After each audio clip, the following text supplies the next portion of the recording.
So why is Allah saying to him the following ayah? Stay away, ya Muhammad, from idols. You're supposed to be a follower of Jesus, and you're using words like that. Well, it's not my words. It's not my words. It's the words of Allah. Are you embarrassed of Allah?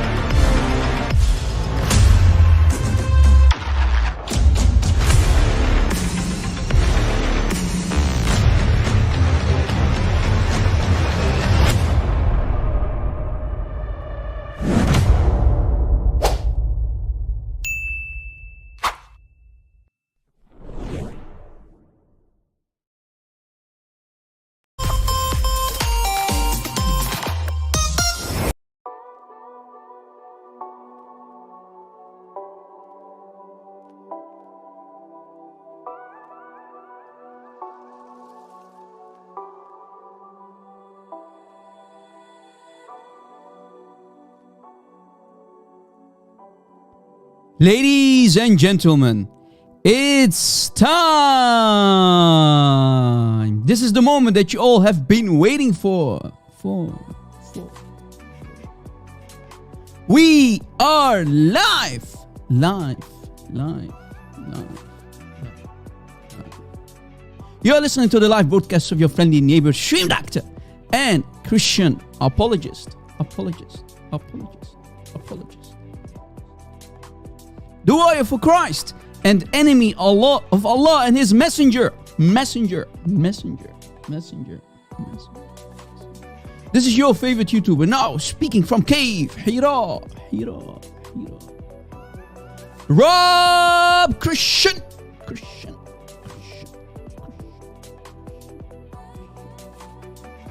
Please fasten your seatbelts. Houston, we are ready for takeoff. We are back, baby. We are live, baby. Let's go. Hello, guys. Welcome. God bless you. Nice to see you. Welcome. I hope everybody is doing okay. I hope the admins are doing okay. Nice to see you guys. Dragon and is in the house. Hello, sister. How are you? Mr. Man, what's up, brother? Another admin. I think I saw Phil Herrera. What's up, Phil? Longinus of Jerusalem. Welcome, my friend. God bless you. We missed you. Are there more admins at the moment as we speak? I'm not sure if there are more at the moment, but I'm sure they're going to join later. So keep our admins in your prayers, guys. Keep us in your prayers.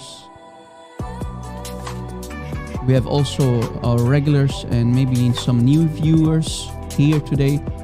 Randall, welcome, Randall.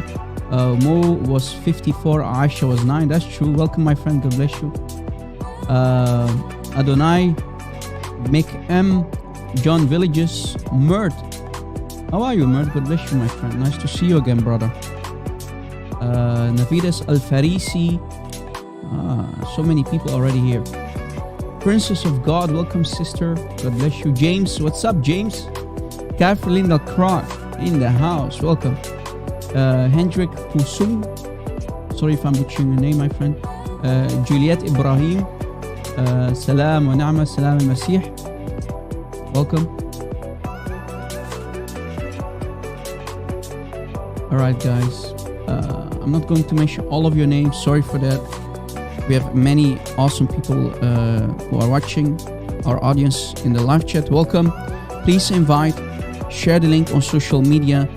Don't forget we are still shadow banned by Sharia Tube. So please, guys, I need your help to always invite and share the link on social media. I can't do this alone, guys. I need your help. All right, help your brother out here. All right, guys. As you know, today's topic is the Quran corrupted or simply lost? And we have a lot of meat today for you guys. So today's live show might be a very, very long live show, but we are going to go through many Islamic sources. We're going to take a deep dive like Yasser Qadi. When you do a deep dive, I'm a scuba diver. when you do a deep dive, I'm a scuba diver. things get very, very awkward and difficult. When you do a deep dive, I'm a scuba diver. when you do a deep dive, I'm a scuba diver. things get very, very awkward and difficult. I'm more than happy to go diving anywhere. If I were to give you a blank mushaf, Let's not. I'm a scuba diver. I'm more than happy to go diving anywhere. if I were to give you a blank mushaf, Let's not. You're pushing me. I'm a scuba diver. I'm more than happy to go diving anywhere. if I were to give you a blank mushaf, The standard narrative has holes in it. Oh boy, we're going to make that hole even bigger today. We do dare to cross that red line that people like Dr. Yasser Qadi and many Muslim apologists and scholars do not dare to cross, but we are going to cross that red line because we are Christians. We are not afraid. We don't believe there's something called Allah. There's also a huge chance that Muhammad never existed. But, people who know me, I don't, do talk or love to talk about historical evidence and whatnot regarding Islam because Islam has no historical evidence to begin with. But I rather go to the Islamic books and especially to do the most authentic narrations and reports and see what they do have to say about Islam. Right, guys? I would love to leave other topics regarding did Muhammad exist, what was the original place of the Kaaba, and so on. I rather leave it to people like Brother Jay Smith or Mel from Sneakers Corner and those other great, amazing Christian apologists and fellow warriors in Christ. But I love to spank Muhammad and Islam from within. What do the Muslim sources say, right? Guys, as you know, we always start with a nice prayer. So I want to ask you to pray with me so that our live stream and everybody who's here can be blessed in the holy name of our Lord and Savior Jesus Christ, His name above all names. So pray with me. باسم الآب والابن والروح القدس إله واحد آمين. In the name of the Father, the Son, and the Holy Spirit, we pray. Lord, thank you for allowing us to do another live stream again. Please, Lord, bless everybody who is here now listening and watching, and bless the live stream. And keep our families, our loved ones safe, oh Lord. Keep my wife, Lord, my pregnant wife and baby boy healthy and safe. Protect them and bless them, Father. And please, Lord, protect all the Christians on this planet who are persecuted in your holy name. Our Christian brothers and sisters in countries like Indonesia, Malaysia, countries like Pakistan, Afghanistan, Egypt, Lebanon, Syria, Iraq, and in the rest of the countries which I did not mention yet, O Lord. Please, Lord, guard over our brothers and sisters in Christ. Please, Lord, keep them safe. Father, Son, Holy Spirit, Father, Son, Holy Spirit, Father, Son, Holy Spirit. Lord Jesus Christ, I beg you, I pray to you and ask you to cleanse us with your holy blood and fill us with your Holy Spirit. Please, Lord, shine your light on all of us, your holy light, including the Muslims who might be in need and are seeking for the truth. Please, Lord, open their eyes so they can be saved as we are saved through your holy blood. Through your holy blood, O Christ.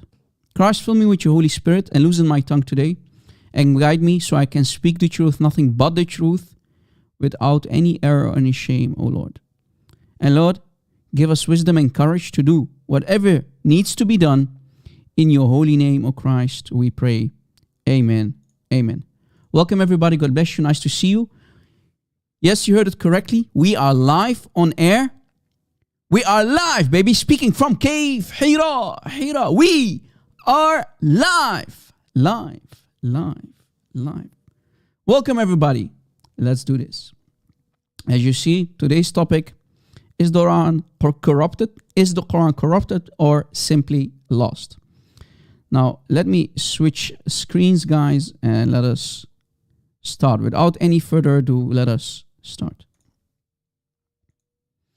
All right. Rob, man, You're finished, Rob. The Quran is not corrupted, Rob. Stop lying, Rob. That's what you often will hear from our Muslim friends. Allah protected the Quran, Rob. Your Bible is corrupted, Rob. I want you to debate you, Rob. You're lying, Rob. It doesn't say that RC. RC, it doesn't say that RC. Let's see today if that what you're claiming is true. Did Allah, if truly Allah existed, there's nothing called Allah. We know that, guys, by now.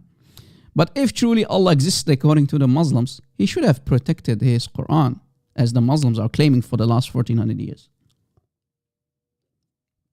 Again, guys, for the people who are maybe new to our live streams, our YouTube channel, the admins will provide all the references that we are going to use today in the live chat, but also in the comment section under this very live stream, under the description box, and also the timestamps for people who are maybe not here yet, or they join us in the middle of the live stream and they still want to rewatch the live show, or maybe they are not here at all because of work or whatnot, or maybe they are watching Netflix, which is of course much important than watching our videos, right?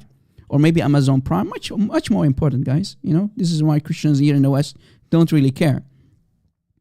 But maybe you like to rewatch the live show. You can skip through scenes and chapter by using the timestamps that our admins will provide.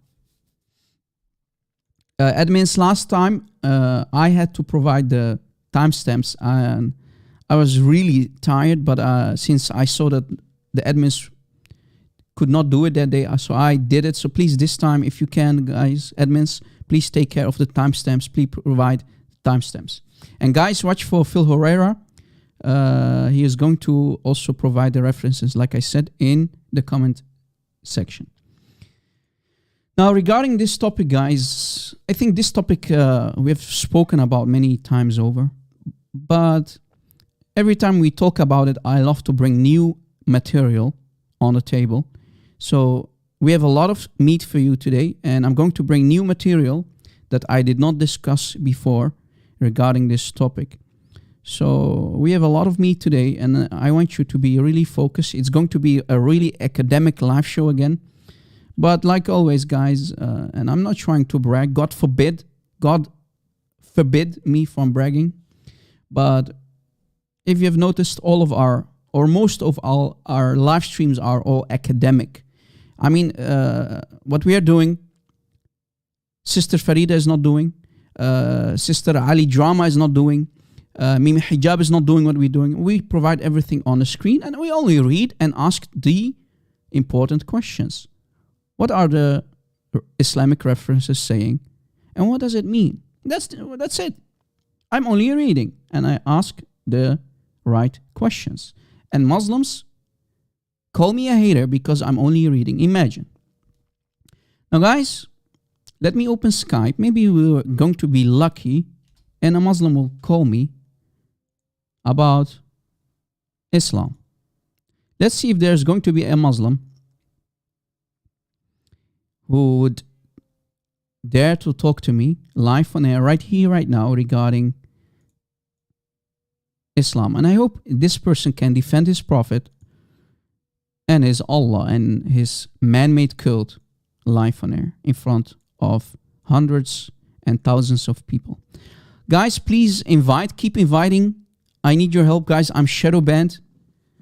YouTube, ShariaTube, won't like again that we are exposing the Prophet of Islam. So please invite. All right. Let us start, guys. In many of our live shows, guys, we have talked about that Uthman burned all original Quranic manuscripts in the 7th century. That's what the Islamic books are saying, right? We go by what the Islamic sources telling us. Uthman burned 6 out of the 7 Ahruf. Uthman burned 6 out of the 7 Ahruf. So he only kept one. He only kept one harf. And when we ask the Muslims, what are the Ahruf? they will give us tons and tons of meaning for Ahruf because they among themselves do not agree what Ahruf are. What are the Ahruf? Sometimes they say these are dialects. Sometimes they will say these are modes. But they can't tell us exactly what the Ahruf are. Imagine, Muhammad didn't explain what the Ahruf are. He only talked about that Jibreel gave him 7 Ahruf. But what the Ahruf are, Allahu Alam, Allah knows best. Right? Muhammad never explained anything. Anyway, so this Uthman, guys, Uthman ibn Affan, when he was in power as a caliph, he ordered Zayd ibn Thabit to recollect the Quran again. And this second time, after collecting the Quran and going to Hafsa to take the Quran from under her pillow and rewrite it in the Qurayshi dialect, the Qurayshi language of the Meccans, the same tribe of Muhammad. 5 new copies after that were created, and these 5 copies were sent to 5 different regions, right? Regions like Damascus, Basra, and so on. 5 copies. Where are those copies? And this is the $1 million challenge to any Muslim out there. I don't care what you are. You call yourself or you claim to be a student of knowledge. You claim to be a scholar like Sheikh Yasir Qadi. You claim to be a regular or a moderate Muslim. I don't care what kind of Muslim you are. Can you just show me 1 copy? I'm not asking for all the 5 copies. I'm asking you for 1 complete 7th century Uthmanic manuscript that you claim to be preserved. Can you show me 1 manuscript? Where is it? Where is it, Muslims? I want to read it. اشرح لي صدري يا مسلمين. اشرحوا لي صدري. Maybe if if you can help me out here, maybe I can become a Muslim, man. I mean, I'm very interested in Islam. Where is it? That's the $1 million question. Can you show me 1 complete 7th century Uthmanic manuscript? No, you can't. And I will give you 1400 years more to look for 1 complete 7th century Uthmanic manuscript. Good luck with that.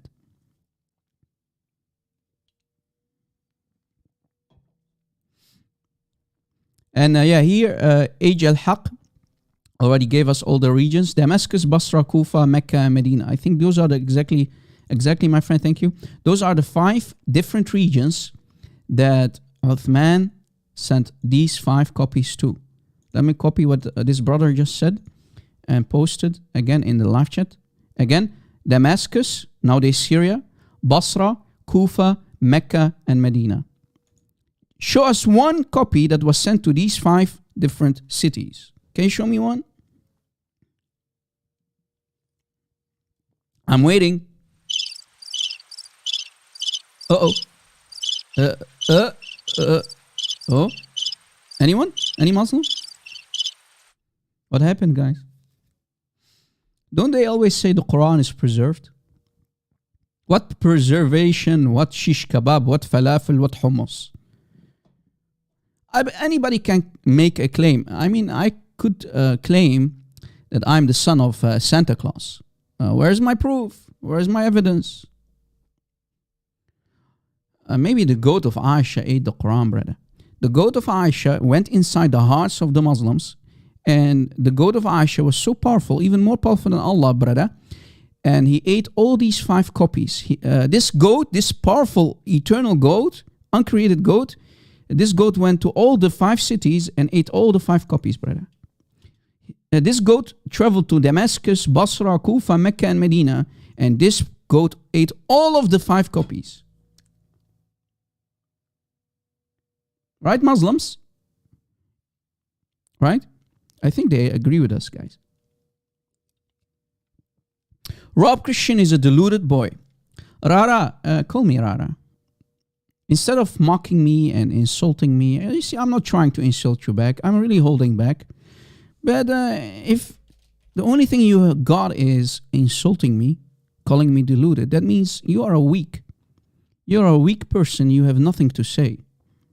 And guys, Christians and admins in the live chat, please, admins, don't silence any Muslim.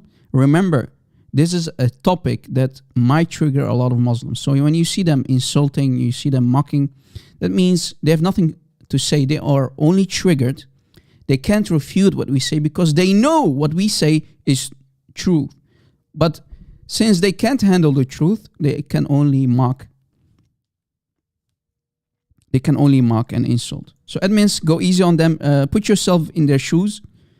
Only if they blaspheme today, guys. Only if they blaspheme. If they blaspheme the Lord, you know what to do. But don't silence them. They are triggered. Remember.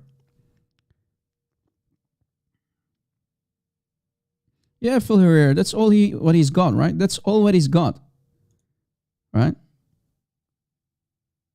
Rara, if you are a kid, then bring me your dad or bring me your mom, who is the real man of the house. If you don't dare to call me Mr.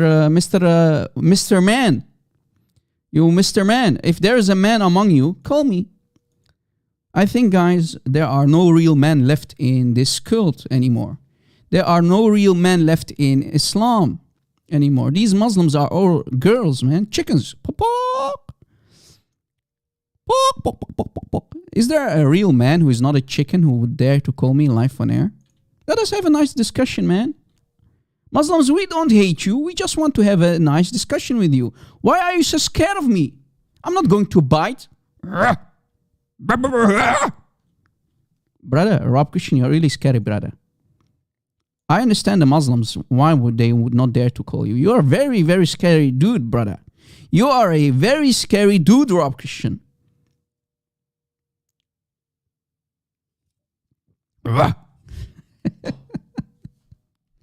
Boy, oh boy. This is embarrassing, man. This is truly embarrassing. Muslims, this is really embarrassing, man. Muhammad, your prophet, would have really been ashamed of you that you cannot defend his honor and dignity. We're throwing the honor and dignity of the prophet on the floor and it's under our shoes, and the only thing you can do is mock us and call us names. That's it. You cannot defend Islam. You cannot defend your prophet. This is the truth.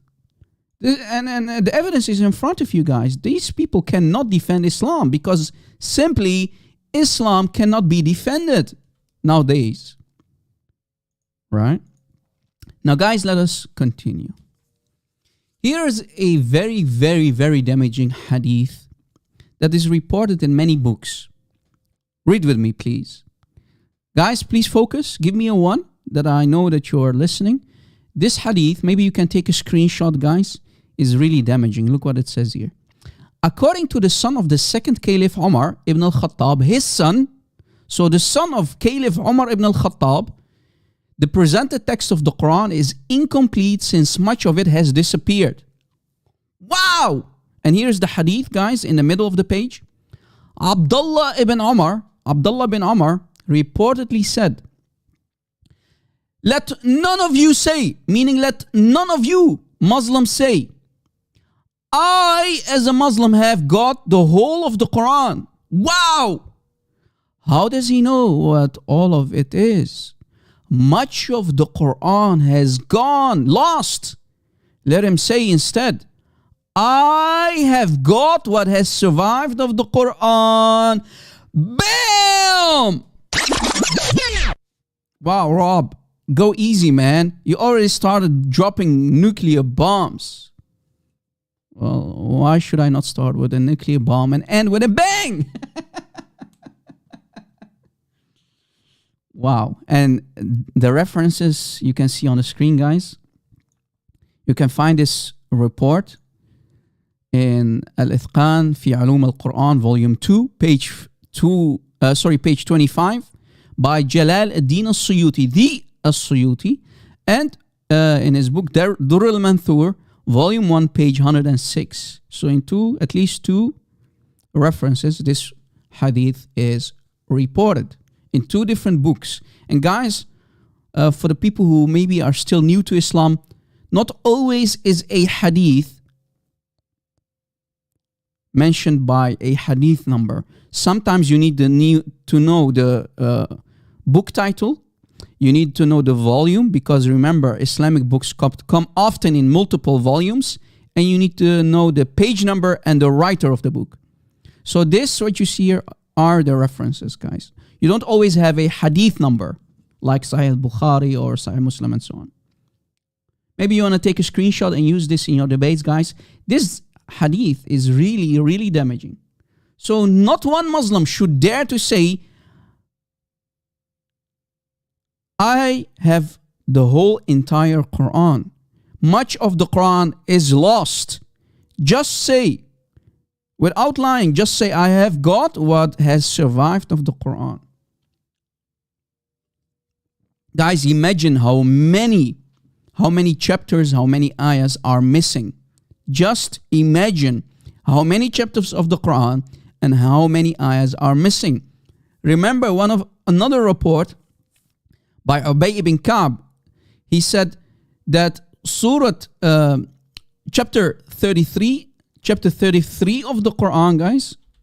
Let's see if, I don't want to lie. I think that's chapter 33. Yeah, Surah Al-Ahzab, chapter 33, guys. Surah Al-Ahzab was as big, according to Ubbay ibn Ka'b, was as big as Surah Al-Baqarah. Surah Al-Baqarah, as big. There are 213 ayahs missing, guys. 213 ayahs missing, according to Ubbay ibn Ka'b. Imagine. And that's only a small part, right? Imagine. 213 ayahs missing, according to Ubbay ibn Ka'b, of the Quran.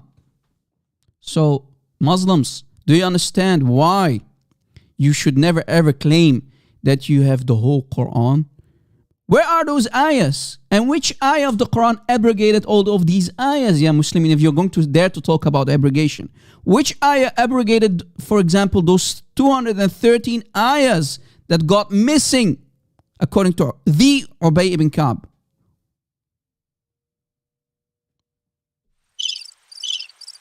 Moment of silence, guys. Moment of silence.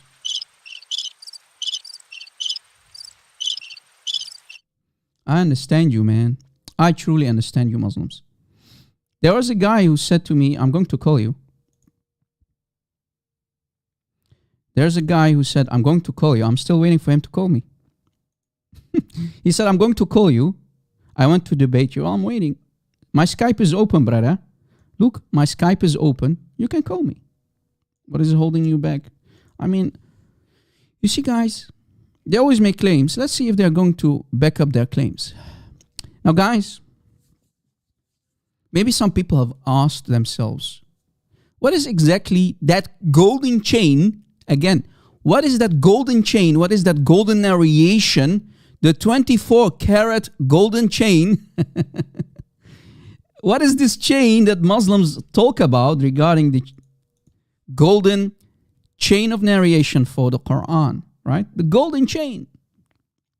Let's see if it's a 24 carats golden chain, or maybe it's a molten plastic chain that started to melt the moment it was brought up. Let's see.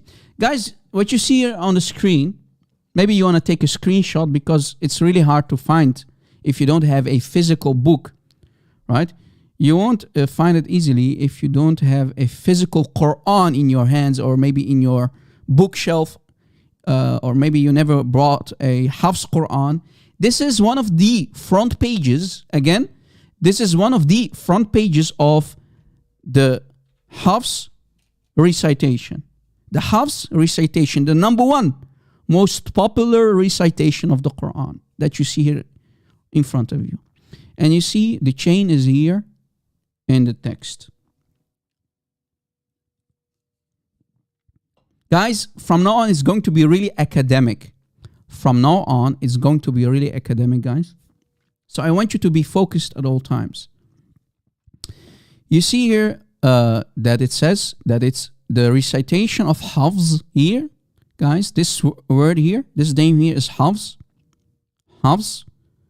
His name is Hafs bin Sulaiman bin al-Mughira al-Siddi al-Kufi. And the chain continues with Asim bin Abi al-Nujud al-Kufi. And from another, guys, these are, try to say those names 10 times. Good luck with that. And from An Abi Abdurrahman Abdullah ibn Habib as-Sulmi An Uthman, from Uthman bin Affan wa Ali bin Abi Talib wa Zayd bin Thabit wa Ubbay ibn Kaab an Nabi sallallahu alayhi wasallam. So from the from all the way up to Muhammad. So can we put this in a flowchart, Rob? I mean, not everybody knows Arabic like you. And don't forget, Muslims always say, Rob, you don't know Arabic. You can't read Arabic. Your Arabic is really bad, Rob. But don't forget that more than 90% of the Muslim population on this planet don't know one word, or let alone understand one word Arabic. Imagine. I'm of the 10%, guys. Yet Muslims still claim, Rob, you don't know Arabic. And try to say those names at least 10 times. Now, guys, I tried to put the names in a flow chart. Look, this is a flow chart. Maybe you want to take a screenshot. This could be very interesting, guys. Take a screenshot, take a selfie. Take a selfie, baby. This information you won't find in many places. So this flowchart that we provided for you guys explains basically what I just read for you, but in a flowchart to make things more crystal clear. Rob, even your English is bad. Well, yeah, English is not my mother tongue. Yeah, so my English is really bad, but it's at least it's still better than the Arabic of Allah and his illiterate prophet. Rara, are you mocking your illiterate prophet? Guys, he's trying to mock me, but it backfires at his prophet. Your prophet isn't illiterate. My Arabic is still better than your prophet. And my English is better than your prophet and your Allah. Remember, your Allah only speaks Arabic. Your prophet supposedly only spoke Arabic. And he was illiterate on top of that. I'm not an illiterate. I can read and write. Your prophet was an illiterate. So are you making fun of your illiterate prophet, Rara? Good to go. You're good to go, brother. Congratulations. Congratulations.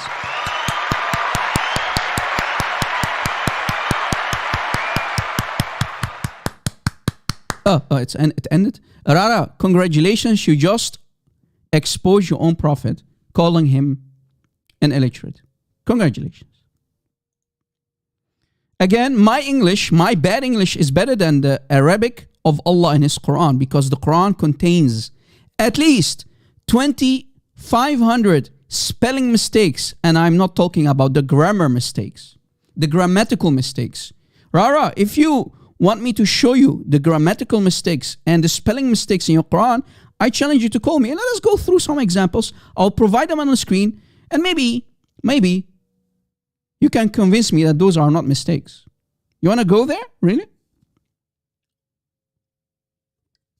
Your Allah failed his grammar exams. Your Allah does not know, for example, the difference between plural forms of words and singular forms of words. Your Allah in his man-made Quran doesn't know the difference between feminine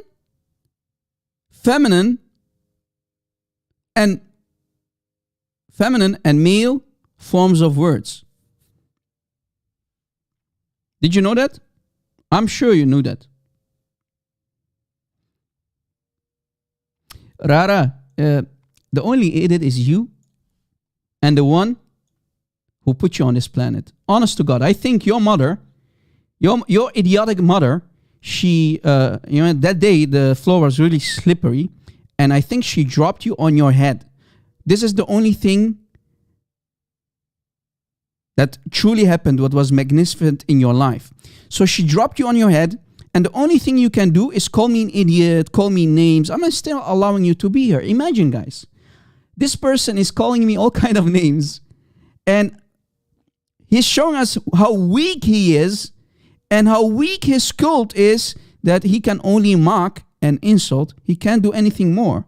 Call me and show me that the Quran does not contain mistakes. And let us go through some examples.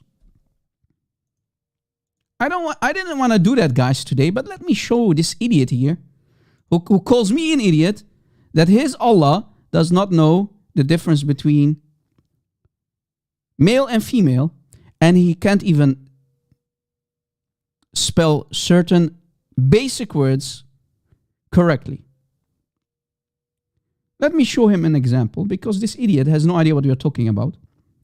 I didn't want to go there, guys, today, but clearly this person is an idiot. Look, let us pick, let's say, a small example. Look, guys, I didn't want to bring this up today. This is not my topic of today, but anyway, look, guys. A very, very normal word like the night. This word in Arabic is the night. Allah, guys, Allah can't spell the word night correctly. Allah failed his spelling exams in the Arabic. We should ask Allah to take his illiterate prophet with him and retake his spelling exams in the Arabic. Look, guys, remember the skeleton text did not have tanqeed. It didn't have any tashkeel. So no tanqeed, no tashkeel, no vowels, no dotting, no diacritical marks, right? So no dotting, no vowels in the skeleton text of the Quran. So if you read this word, it becomes alil. This is on Quran.com. Let me prove it. I only took a screenshot, right? If we go to Quran.com, I will show you what I'm trying to say. I only took a screenshot, right, guys? Chapter 3, ayah 27. Chapter 3 of the Quran, Surah Ali Imran, ayah 27. Look, here is the word that I'm talking about. Let me make it a little bit bigger. Here's the word. Do you see it? The night. So I only took a screenshot. Do you see it? There is an L missing, because if you read it correctly, it says Alil. Alif, L, the Ya, and the L again. Alil. Alil. But they are reading it as Al-Layli. Al-Layl. Wait, there's an L missing. If we go, let's say, to another page, guys, we go to this website, QuranWow.com. Look how they fixed it. Look how they fixed the word. Look. Same chapter, same ayah. Look, guys, here they fixed it. They put an extra L. Let me make it a little bit bigger. Look, guys, this is the word. They put an L to fix the Quran of Allah. This is, again, the same Hafs Quran. Same Hafs Quran. This is not Warsh. This is not Qalun. This is not another recitation. So they are fixing Allah's Quran on this website. Do you see the extra L here? Here, it's missing. Do you see it? So I only took screenshot, guys. QuranWow.com is adding an extra L to fix Al-Layl. Do you hear the double L? L, guys, focus, please. Al-Layl. That's the way to say, the correct way to say the night.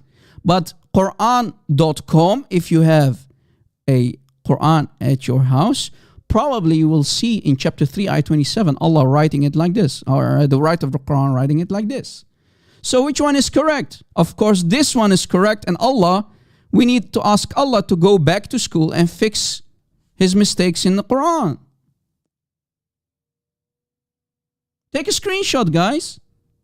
Take a screenshot for the love of God. So maybe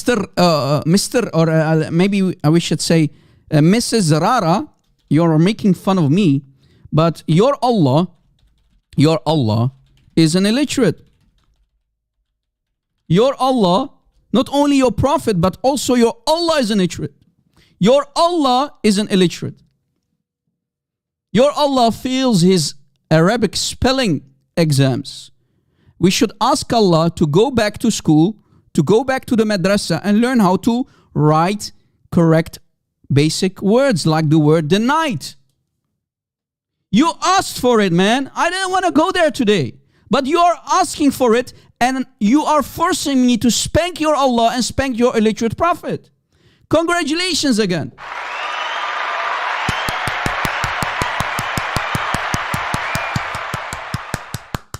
Oh, it finished. Oh, sorry. Allah is an idiot. Allah is a fool. So who are you trying to mock? Oh boy. So guys, we showed you from Quran.com. Let me give you the links, guys, so that you can compare. I mean, maybe I'm lying. Maybe I cannot make good screenshots, but it's in front of you. Look, Al-Layl, here written without an extra L, and here on this website, let me give you this link too. They are fixing the Quran of Allah. Pure deception, fixing. You see, guys, and the word is here mentioned twice, right? Al-Layl. And here again, Al-Layl. Fixing it twice. Here, 2 times it's written incorrectly. So if you have a Quran at your house and it happens to be a Hafs Quran, for example, you'll say that there's an L missing here and there's an L missing here in chapter 3, ayah 27. Imagine, guys, what I'm trying to say is the following. Guys, focus, please. Give me a 1. Give me a 1, guys. Don't get distracted. Don't allow any troll in the live chat to distract you. Give me a 1, please. Give me a 1, please. Everybody, give me a 1, please. Right here, right now. Okay, thank you. So, guys, what I'm trying to say is, if you are happening to be a student, let's say you are a college student. You are a college student. And you're going to go, let's say, to college, and you're going to take a very important spelling exam, the Arabic spelling exam, and you write the word exactly like the Arabic here in the Quran, your teacher will give you a huge F. But guys, if you want your teacher, your Arabic teacher, to see him starting tap dancing, tell him, well, if you claim to be a Muslim, Allah wrote it like this. And see how the teacher is going to give you an A because he's scared for his life. I mean, which Arabic-speaking teacher in the Middle East or maybe in Indonesia would dare to say Allah is an illiterate? The Quran contains a mistake. So if you want to see those poor Arabic teachers started to do the monkey dance, tell them, are you saying that Allah cannot, Allah doesn't know Arabic? The Quran has mistakes? Guys, imagine. The teacher is going to give you an F, but if you want to see him tap dance, because how can he dare to say the Quran contains mistake?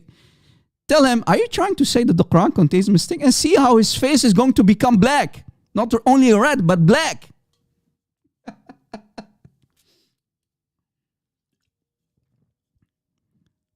Yeah, and exactly, guys. This Rara is a waste of time and space. Honest to God.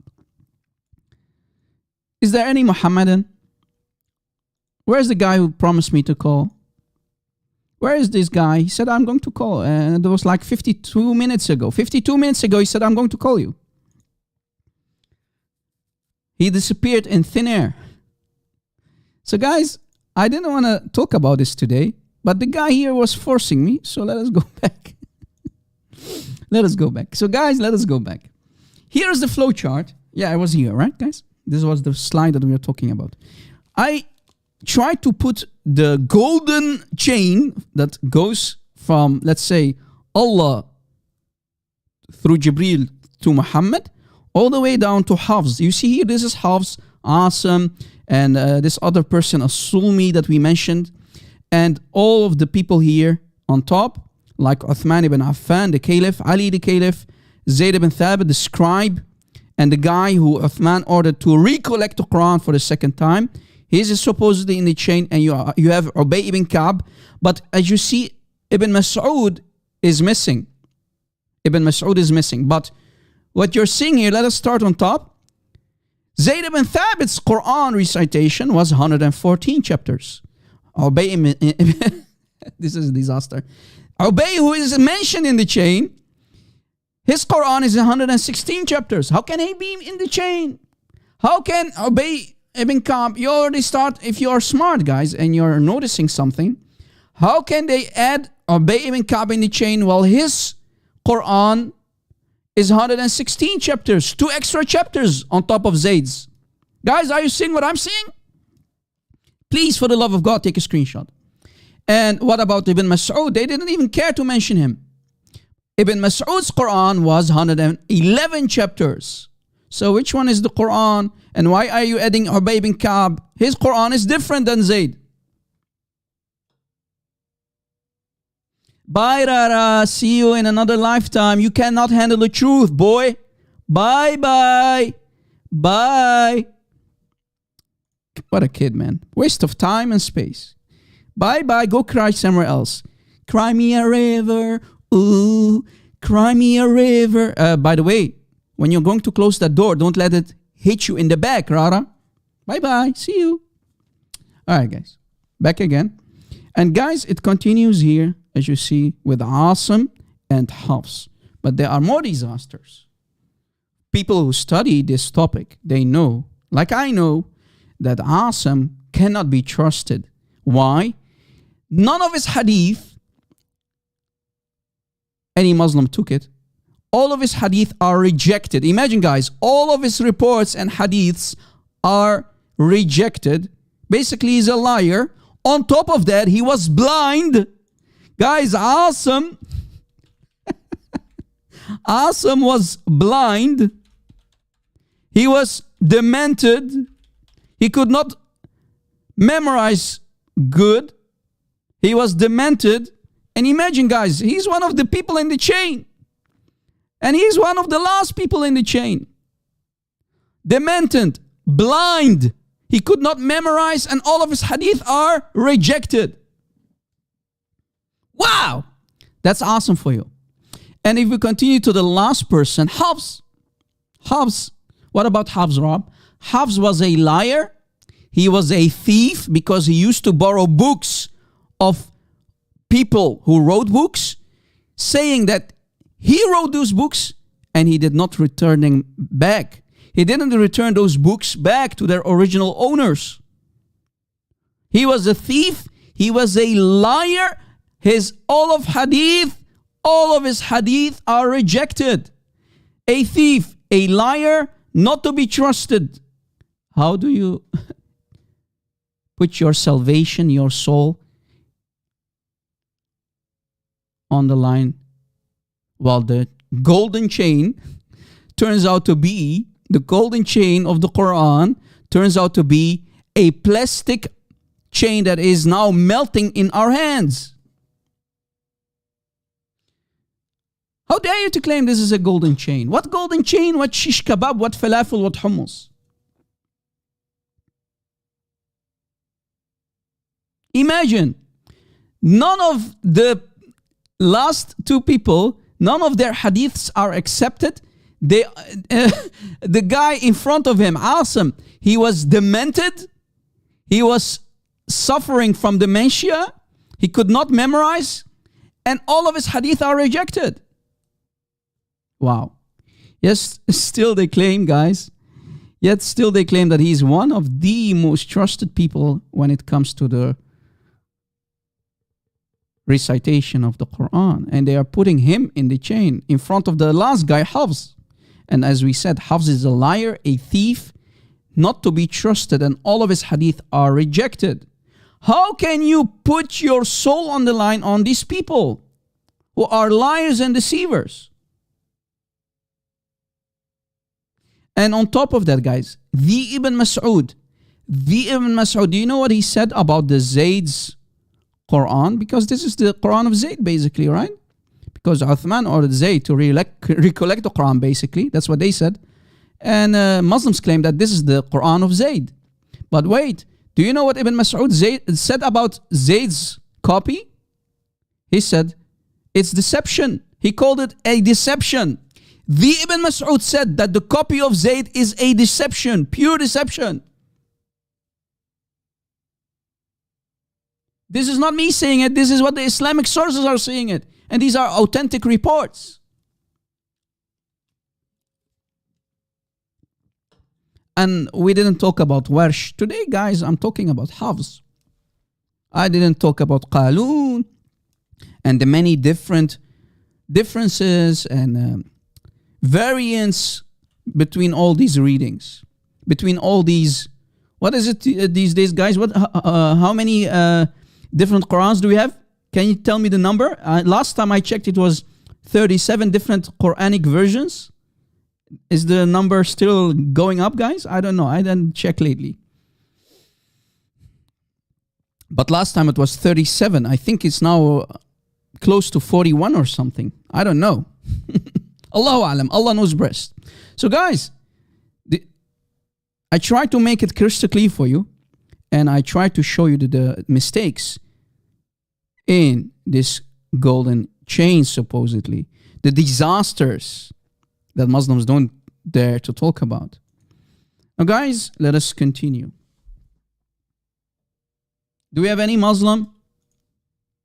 Let me try to call this person back.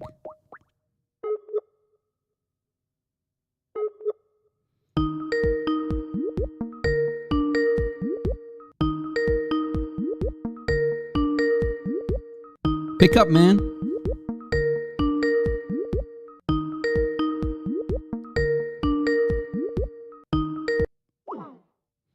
Amar, you told me that you're going to call me, Amar. Mr. Amar Tariq. Yeah, Amar Tariq. You said you're going to call me. I know you're watching.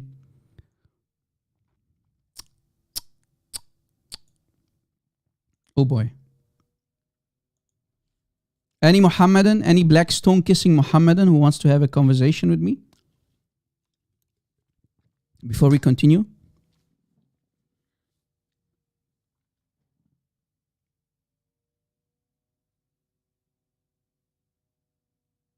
No Muslims. Wow. Hello? Run, motherfucker. Run. Donkey. What a donkey, man. Guys, this is my personal stalker, Ultimate Fark.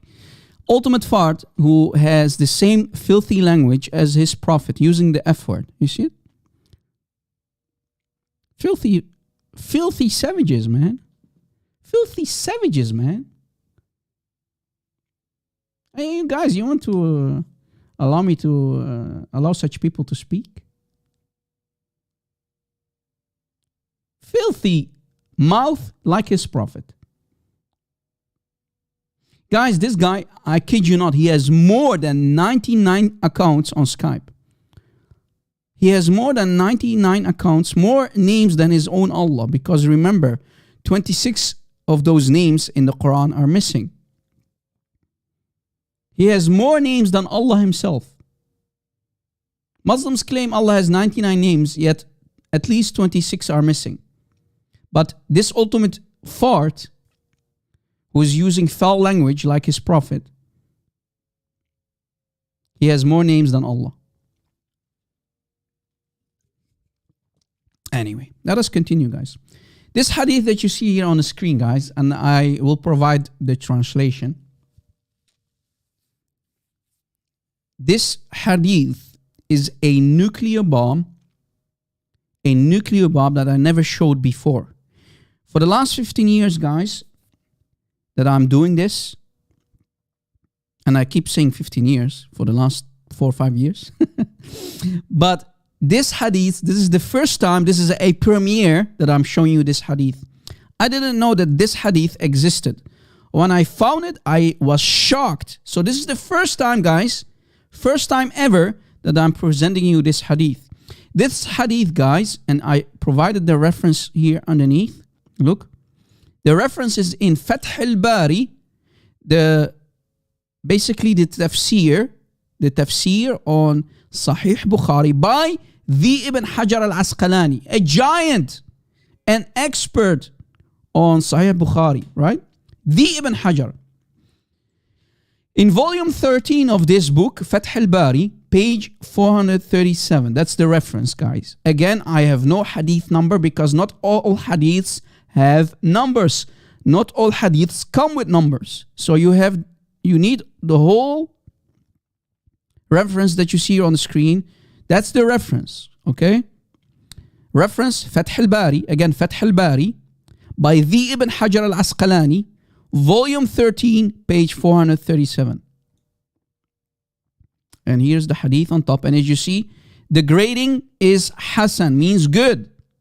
It means good. So the hadith is good. Very good. Now, Rob, can you explain to us what the hadith is saying? Well, the hadith says the following, that the Ibn Abbas, who the cousin of Muhammad, who Muhammad said he is Hibr al-Ummah, the ink of the Ummah, the Ibn Abbas, he said, what did he say, Rob? What did Ibn Abbas say? What did Tarjaman al-Quran, the translator of the Quran himself, the ink of the Ummah, what did he say? He said, if you lost parts of the Quran, then complete it with shi'r. Complete the Quran. Make the Quran complete with what, Rob? With poetry.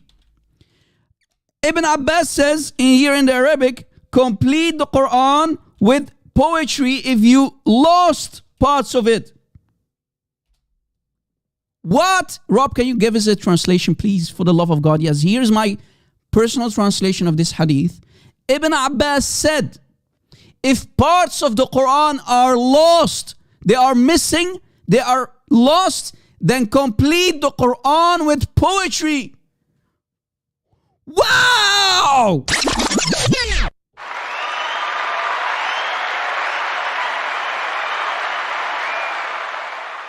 Guys, do you have any idea how damaging this is? Guys who are listening, do you understand how damaging this is?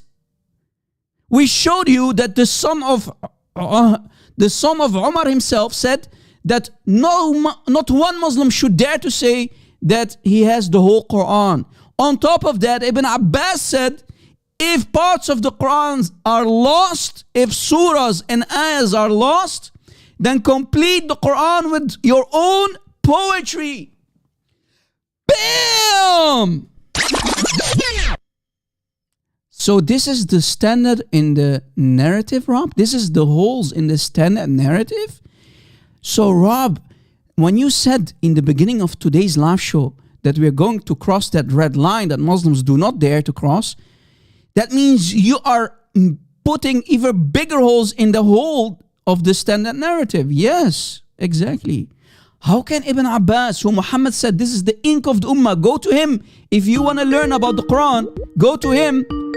How can he say that? Hey Amar, welcome, you're live on air. Hello? Yeah, hello, you're live on air.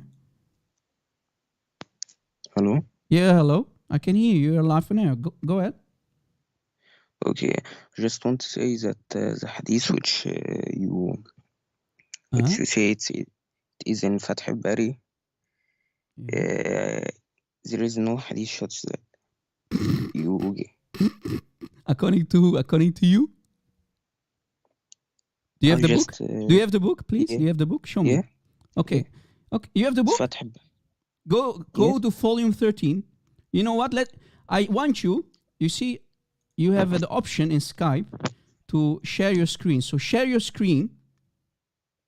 Share your screen with me and put volume 13 and go to the Arabic 437. 1 minute. Okay. Share your screen. I open the book now. Just 30 seconds to 1 minute. Mm-hmm. Volume 13, page 437. 37. Okay. Share the screen. I'm waiting. Okay. Okay. Don't show porn because I'm going to block you. Don't show what? No porn, okay? Don't show me porn like Ali Dawa because Ali Dawa loves to show anime porn. So don't do that, okay? I know This is. Okay, let's see. Let's see if we can put this up. Can you make it bigger, please?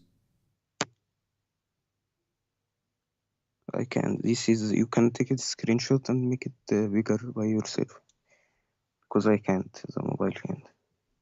Did you download this book, or are you on the internet? Can you send me the link, please? Send me the link so I can put it on the screen. Can you send me the link? Okay, 1 minute. Mm-hmm.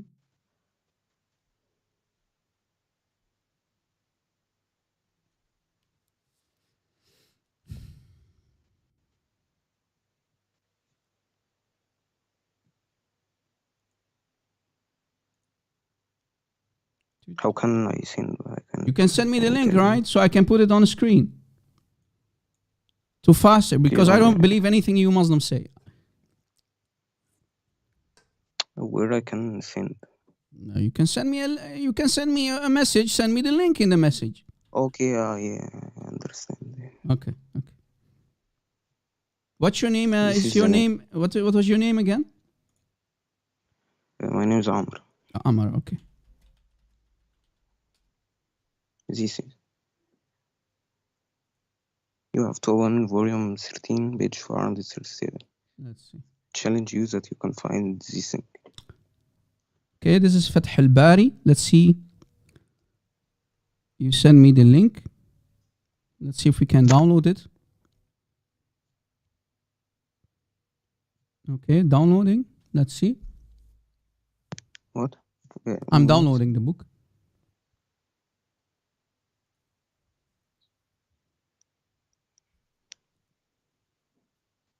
I hope this is volume 13.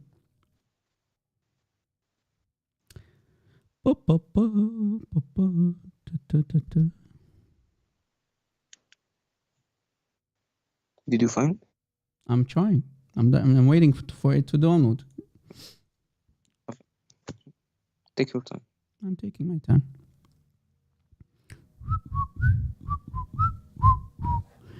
Let's see. Okay. PDF. I think this is number 13. Let's see. Okay.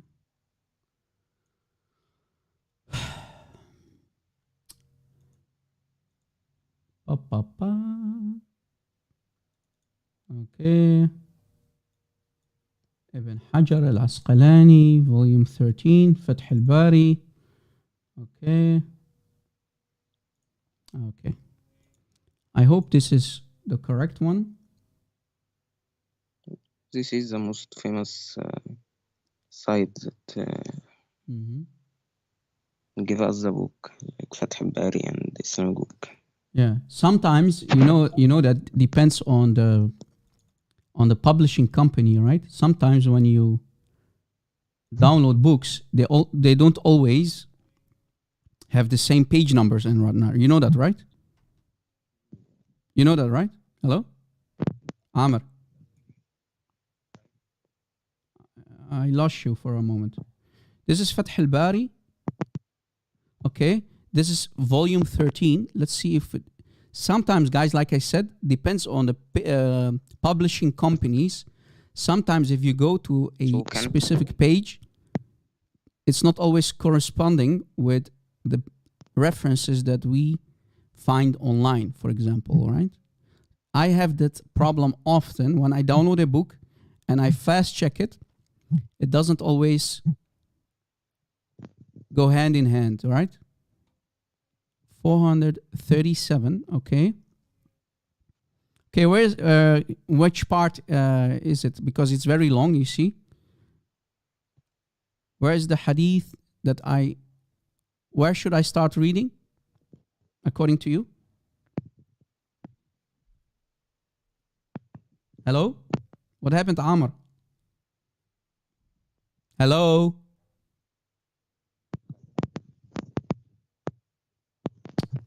Amar, are you there? Before the rapture, dude. I'm there. Okay. Here. Okay. According to you, the hadith is not on this page. Yes. Okay. Yes. Okay, can you read the Arabic for me? 1 minute. Mm-hmm. Also page. Just a second. Okay, let me try to make it a little bit bigger. Is it big enough? Okay, this is too big. Okay, this should be good. Can you see the text? I see the text, yes. Okay.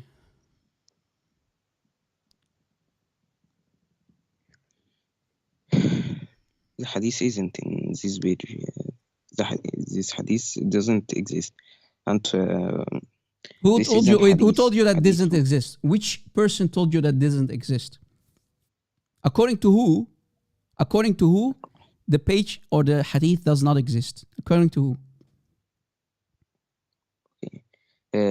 I said that this hadith, there is a side that just you can write What? 3 words from the hadith, and he give you all these words in all books of Arabic, Yes. and I write in it, and this hadith doesn't exist. You can this site is named Maktaba Shamila if Yes. you want to see it. And the reference which you say that it's page 437, the hadith isn't in this page. So Yeah, but this is. and if the hadith It could be. exists, It could be that it's the page. You see how many pages there are, right? There are hundreds of pages in this volume 13. It could be that the page is not corresponding. And I often, when I download Arabic books, guys, for the people who do not know, often publishing companies use different pages and whatnot. So it's always a pain in the butt to find certain hadiths when you download books. So who told you that this hadith does not exist? Did you ask your sheikh? just said to you. Did you ask your sheikh that the hadith does not exist? The hadith is just right on internet. The problem is, This guys. hadith, The problem is I can't use the search option to see if the hadith is on this page or not. So because it's a PDF version, right? And you see that you can't highlight even the words. So it's really a pain in the butt, and especially since it's I think it's very old system in printing the Arabic. So it's really a pain in the butt to find the sentences that we look for. Imagine if it would be possible for us to simply use the search option, right? And put the words in there. But it's impossible. Right, brother? You can confirm, right?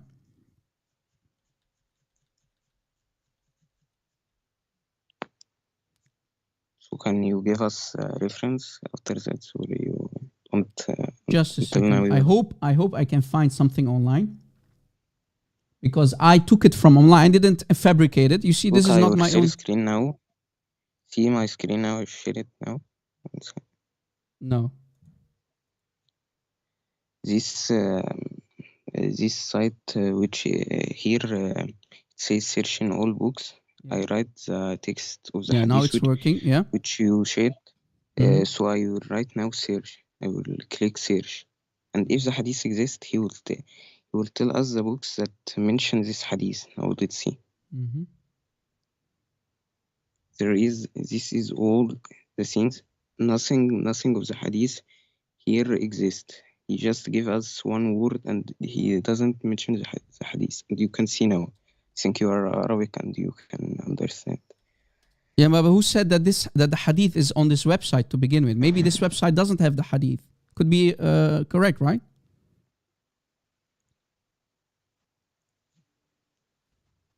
No? If I now give you a verse from the Bible and I didn't mention the reference, would you believe in it before I Just give a you the second. reference? You will Just a believe. second. Just a second. Fath al-Bari. Just a second.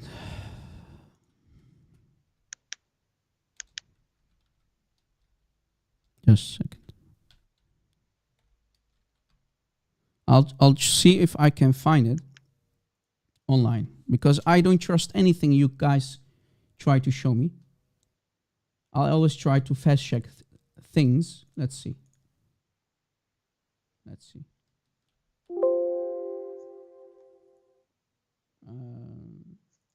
It's going to be a really pain in the butt because we are now doing it live. Just let me close this.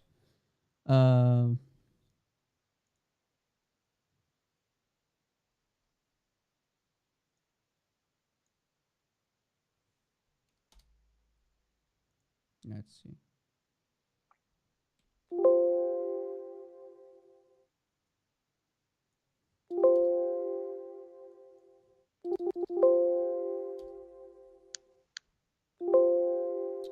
Oh man.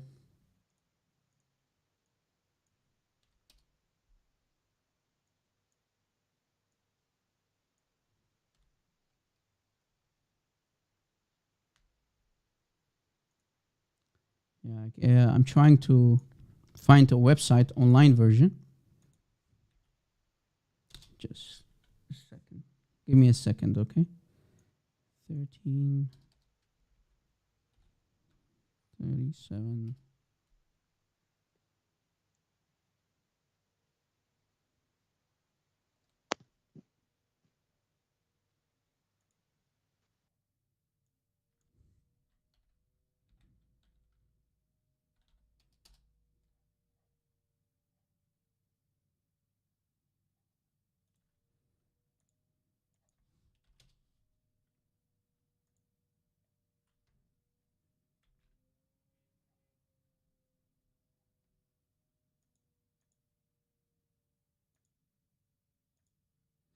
Amar, are you there, Amar? Amar, are you there? Hello? I'm there, yes. Okay. At the moment, to be honest with you, I can't find it online. So it's hard for me to do it during the live stream. But I found it before. I forgot to save the link, to be honest with you. Right? I'm not going to lie. I didn't save the link where I found it online. But you see, I didn't. As you see, I didn't wrote it by myself. I only took a screenshot of it. I even put the reference, right, as you see. But it's really hard for me now to find it as we speak. Maybe we can talk about it another time. Is that okay?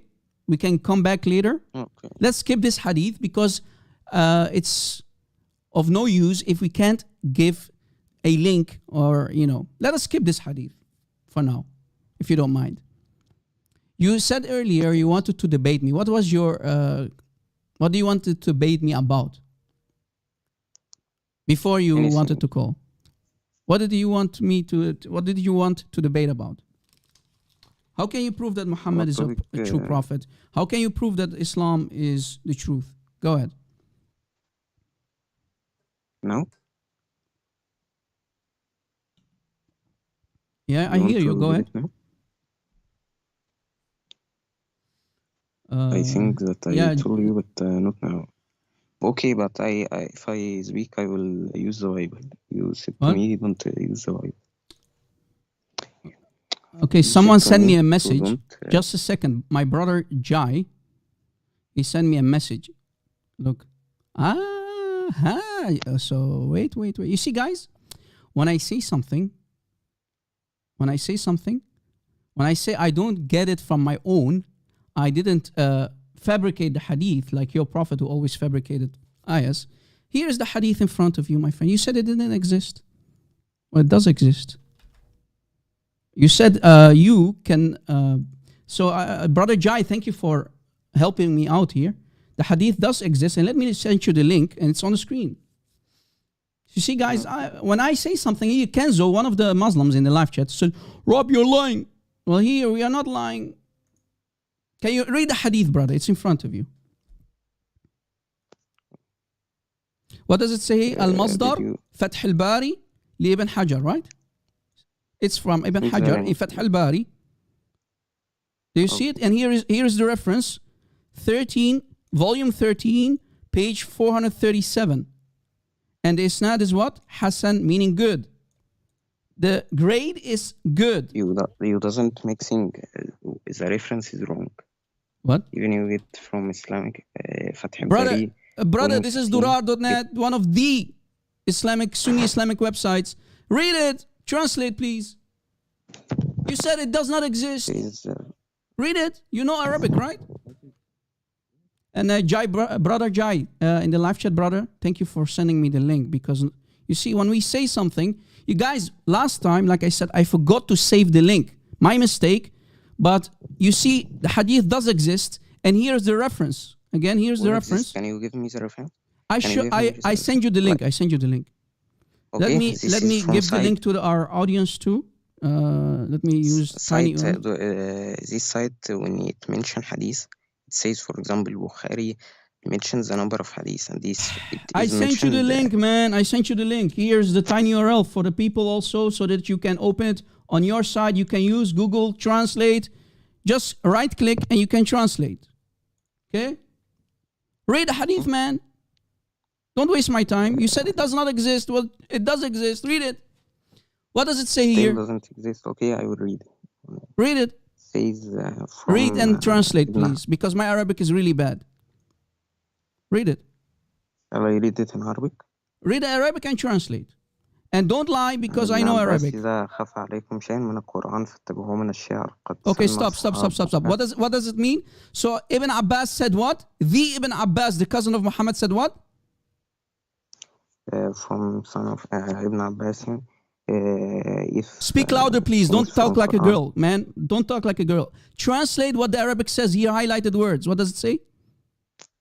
Okay, wait. I just. My friend, why are you doing the monkey dance? Read and translate. It doesn't say that, RC. Read and translate. Come on, man. Don't waste my time, please. Yes. إذا عن ابن عباس إذا خف عليكم شيء من القرآن فاتبعوه من الشعر. Okay, stop. What does it mean? What does it say? From Ibn Abbas. What did Abbas say? Yes. إذا خف عليكم شيء من القرآن, which mean if something from Quran خف من disappear. It what? If something of the Quran what? If something of the Quran what? Disappeared. So if something from the Quran disappears, and then what does Ibn Abbas continue saying? What does that mean? I don't really can translate from Quran. Yeah, you can translate. Stop lying. Why are you so scared? Translate. I think. You want me to force you to translate it?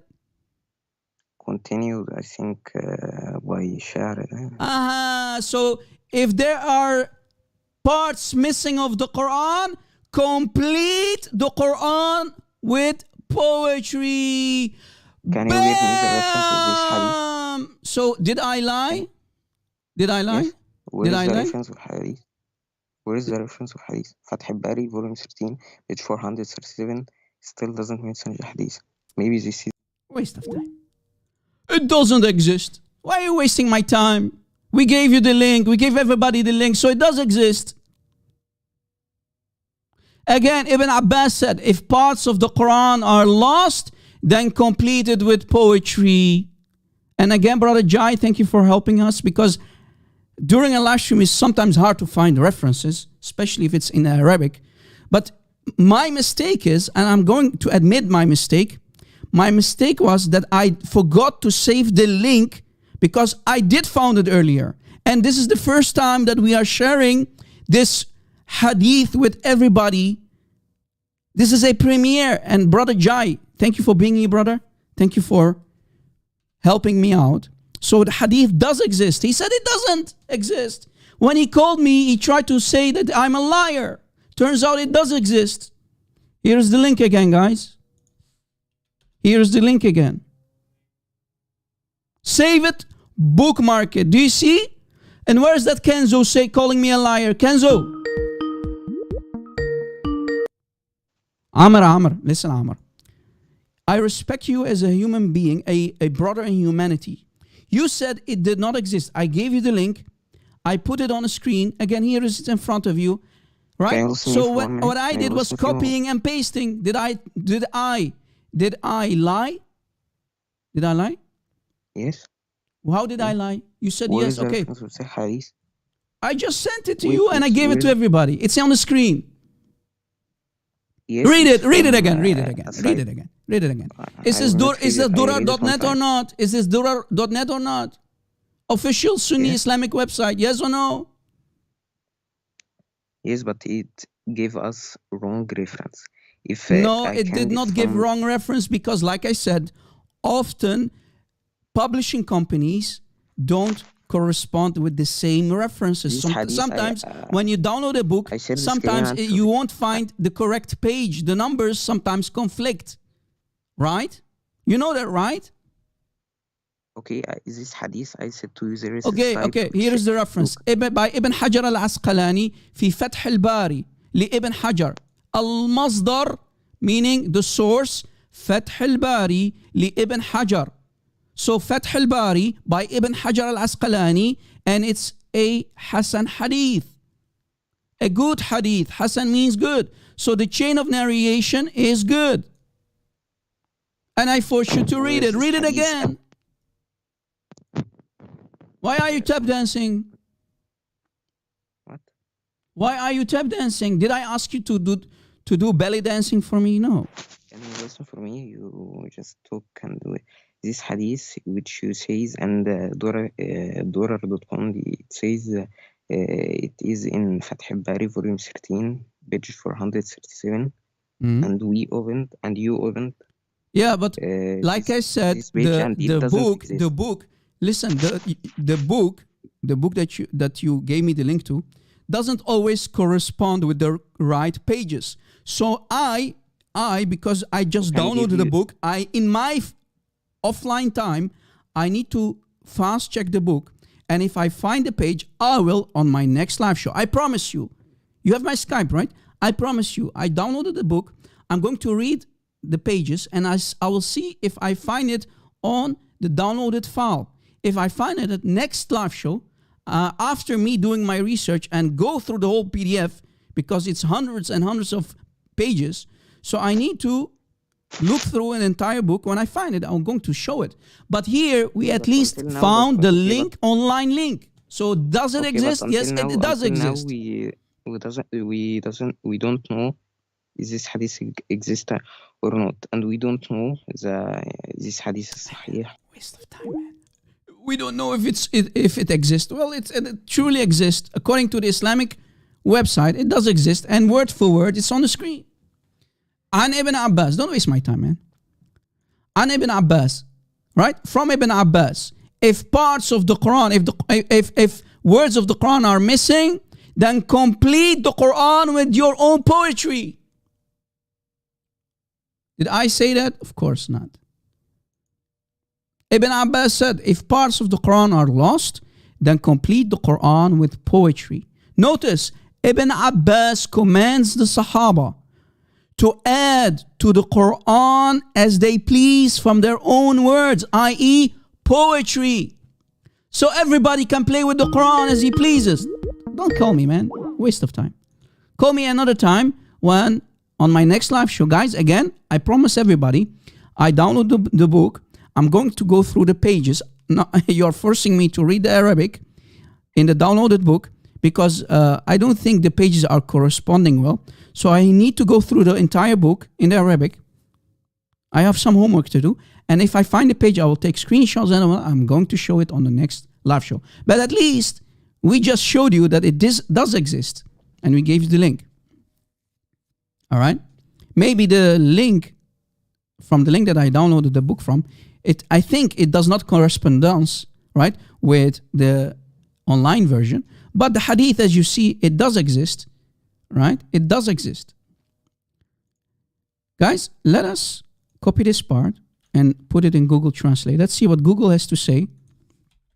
If we go to Google Translate, just to show you guys that we are not lying in the translation, from Arabic to English.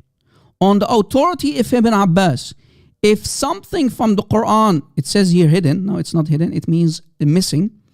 If something of the Quran is missing, then follow it, complete it with poetry. It comes out funny, but you get the idea. If something of the Quran is missing, then complete it with poetry. And you see, guys, when he was reading the Arabic, he started to tap dance. He knows he's in trouble, right? He knows he's in trouble. And the hadith, again, guys, is Hasan. Brother Jai, are you there, Brother Jai? Brother Jai, are you there, brother? Brother Jai Apologetics, are you there, bro?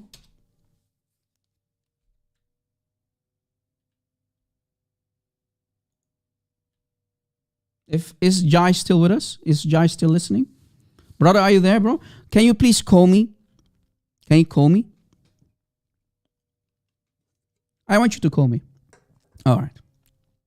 Brother Jai Apologetics is going to call us, guys. For the people who do not know, this brother, this awesome brother, he is doing it also for many years. He has his own YouTube channel. Please subscribe to him. A very dear brother from the Paul Talk time. We used to be in the same rooms many, many years ago on Paul Talk.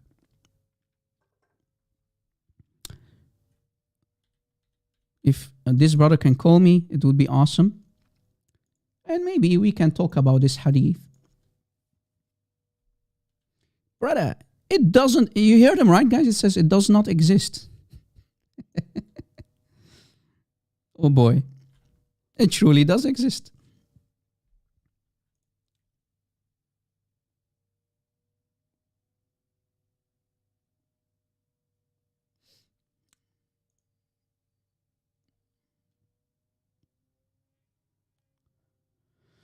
Oh, man.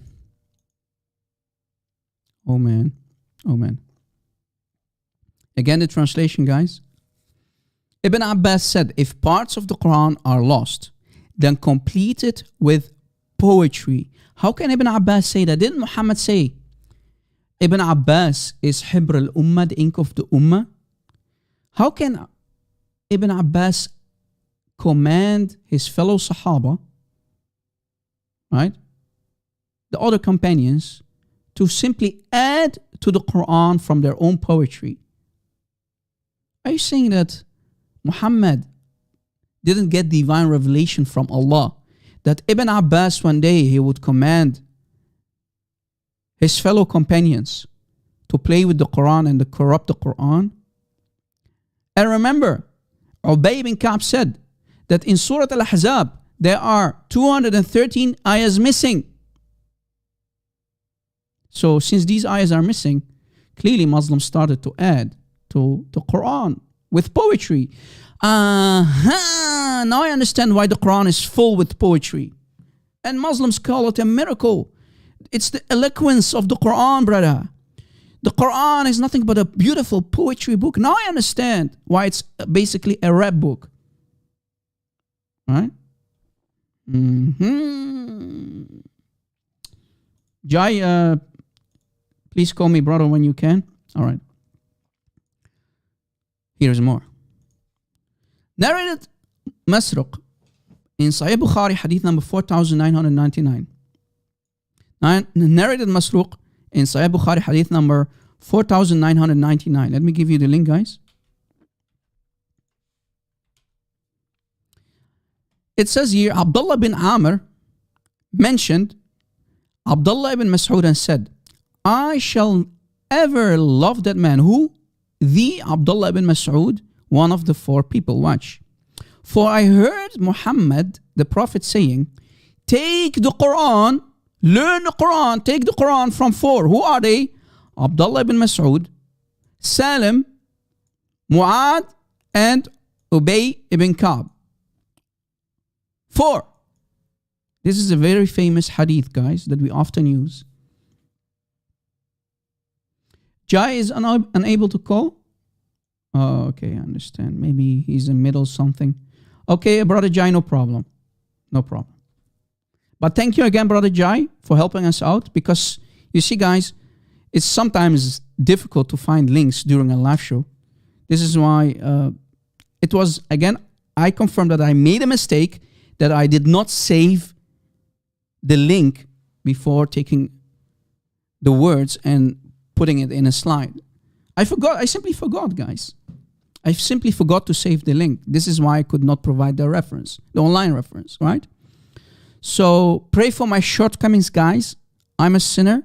I am a weak person. Pray for my shortcomings.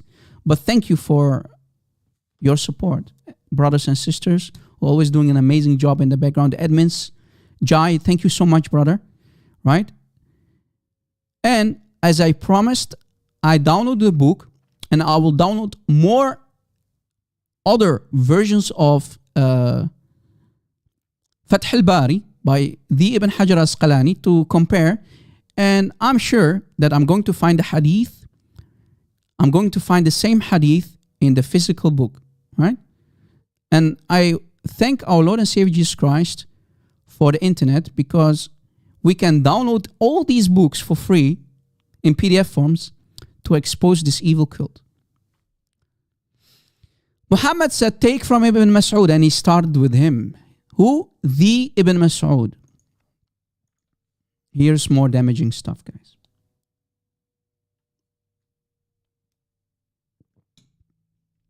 Here is really damaging stuff. Further evidence of Ibn Mas'ud rejecting Surah Al-Fatiha. Wait. Ibn Mas'ud rejected Surah Al-Fatiha? Yes. He said it's not part of the Quran. We read in Tafsir Al-Kabir, that Ibn Mas'ud would reject Surah Al-Fatiha, and not only Surah Al-Fatiha, but also the last two chapters. So, in other words, guys, Ibn Mas'ud, he did not include chapter 1 of the Quran, chapter 113 and 114 of the Quran. Did you catch it? So he, in his Mus'haf, in his Quran, he removed, or he did not add Surah Al-Fatiha, and he did not add the last two ayahs. And you see here, this is the word that are basically using for the last two ayahs of the Quran. And here is the reference on the screen. And you can find this information in Itqan fi Ulum al-Quran, volume 1, page 99. In Tafsir ibn Kathir, volume 1, page 9. Tafsir Fattah al-Qadir, volume 1, page 6 by Allama Shukani. And Tafsir al-Kabir, I think this is Razi. Tafsir by Razi, Tafsir al-Kabir, volume 1, page 218, if I'm not mistaken. Yeah. You see in how many reports, in how many books this hadith is reported, this information is reported. So it's a very well-known fact in Islam that Ibn Mas'ud did not include these 3 chapters to the Quran. So again, what I tried to say in the beginning of the live show is that Ibn Mas'ud had only 111 chapters. As we mentioned, Ubbay had more than 114. He had 116. And Zayd ibn Thabit had 114. That's a disaster, right? So which one that Muhammad mentioned should we accept? And why did Muhammad did not say to the Sahaba, go to Zayd? So who is Zayd compared to these 4? So guys, imagine. The first one, Abdullah ibn Mas'ud, his Quran was 111. Uthman didn't ask him. Uthman actually asked his family members like Zayd ibn Thabit to recollect the Quran and to go to Hafsa and rewrite it in the Qurayshi dialect. He did not ask also Ubbay ibn Kaab, one of the other important guys. This is a disaster, right, guys? Here is more. Al-Haythami records in Majma' al-Zawaid, Abdurrahman bin Yazid said, Abdullah, meaning Abdullah ibn Mas'ud, used to erase the last 2 chapters, chapter 113 and 114, from his copies of the Quran and say, what did Abdullah ibn Mas'ud say? It's not a part of the book of Allah, meaning chapter Al-Fatiha and chapter 113 of the Quran and 114 are not part of the book of Allah. Again, here's the reference in the bottom. Majma' al-Zawad, volume 7, page 311, tradition, so the number 11,562.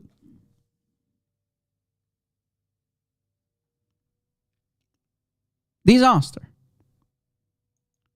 Is there any Muslim out there?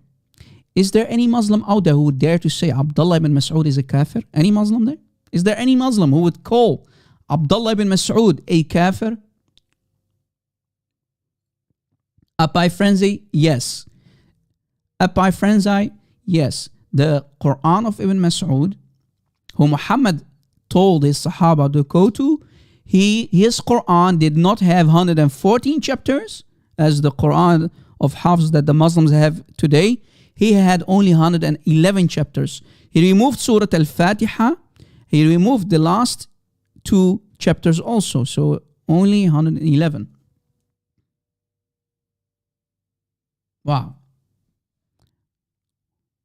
Which Muslim would dare to say that Abdullah ibn Mas'ud is a kafir? To prove to you guys, from Sunnah.com, from Sahih al-Bukhari itself. Let me give you the link.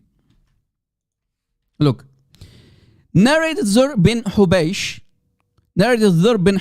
in Sahih Bukhari, hadith number 4977.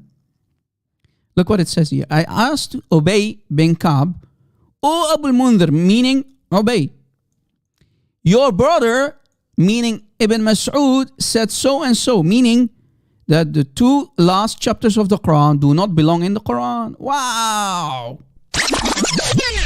The last 2 chapters do not belong in the Quran according to who? Ibn Mas'ud. According to Abdullah ibn Mas'ud, the last 2 chapters of the Quran should never been in the Quran to begin with. And see how even Ubbay and Abdullah ibn Mas'ud have a conflict. They have a conflict. They disagree with one another. They call each other liars and deceivers. Look, Ubbay said, I asked Allah's messenger about them, and he said, they have been revealed to me, and I have recited them as part of the Quran. So Ubbay added, so we say as Allah's messenger has said. But wait, Ubbay, wait. Your prophet said, and he started with Abdullah ibn Mas'ud. Go to Abdullah ibn Mas'ud. He was one of the 4. So how does Allah, supposedly if Allah truly existed, how does Allah not sending Jibreel and telling, Ya Muhammad? Why is Jibreel not saying to Muhammad, watch out for Ibn Mas'ud? Because Ibn Mas'ud is removing chapters of the Quran. Guys, that's the $1 million question. Why did Allah, if he truly would have kept the Quran safe from corruption, why did Allah not send Jibreel to Muhammad to say, watch out for Ibn Mas'ud? Ibn Mas'ud that you just mentioned to be one of the 4, and actually the first one of the 4, he's going to corrupt the Quran. He removes important chapters and ayahs of the Quran.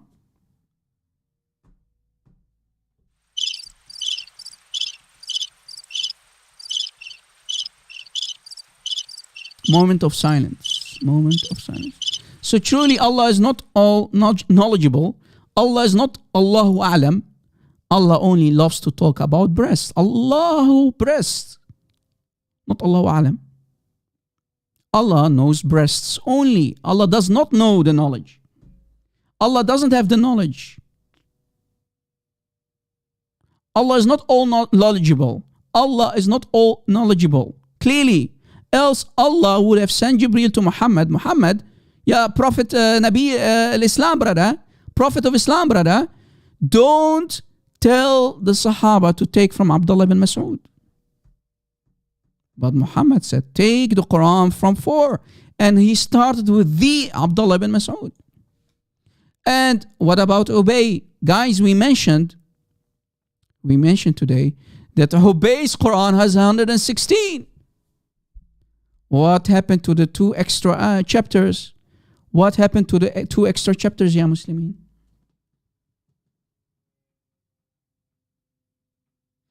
What happened to the 2 extra chapters?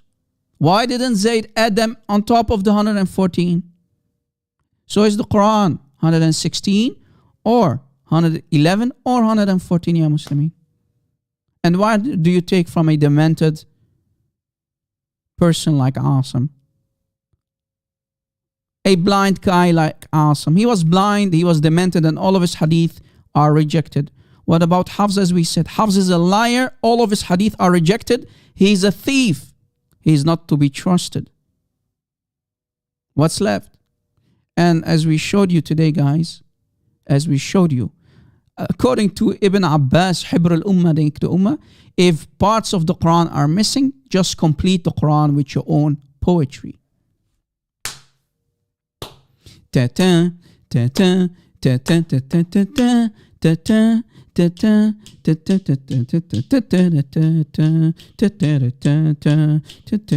What's left, guys? How is the Quran preserved? How is the Quran preserved?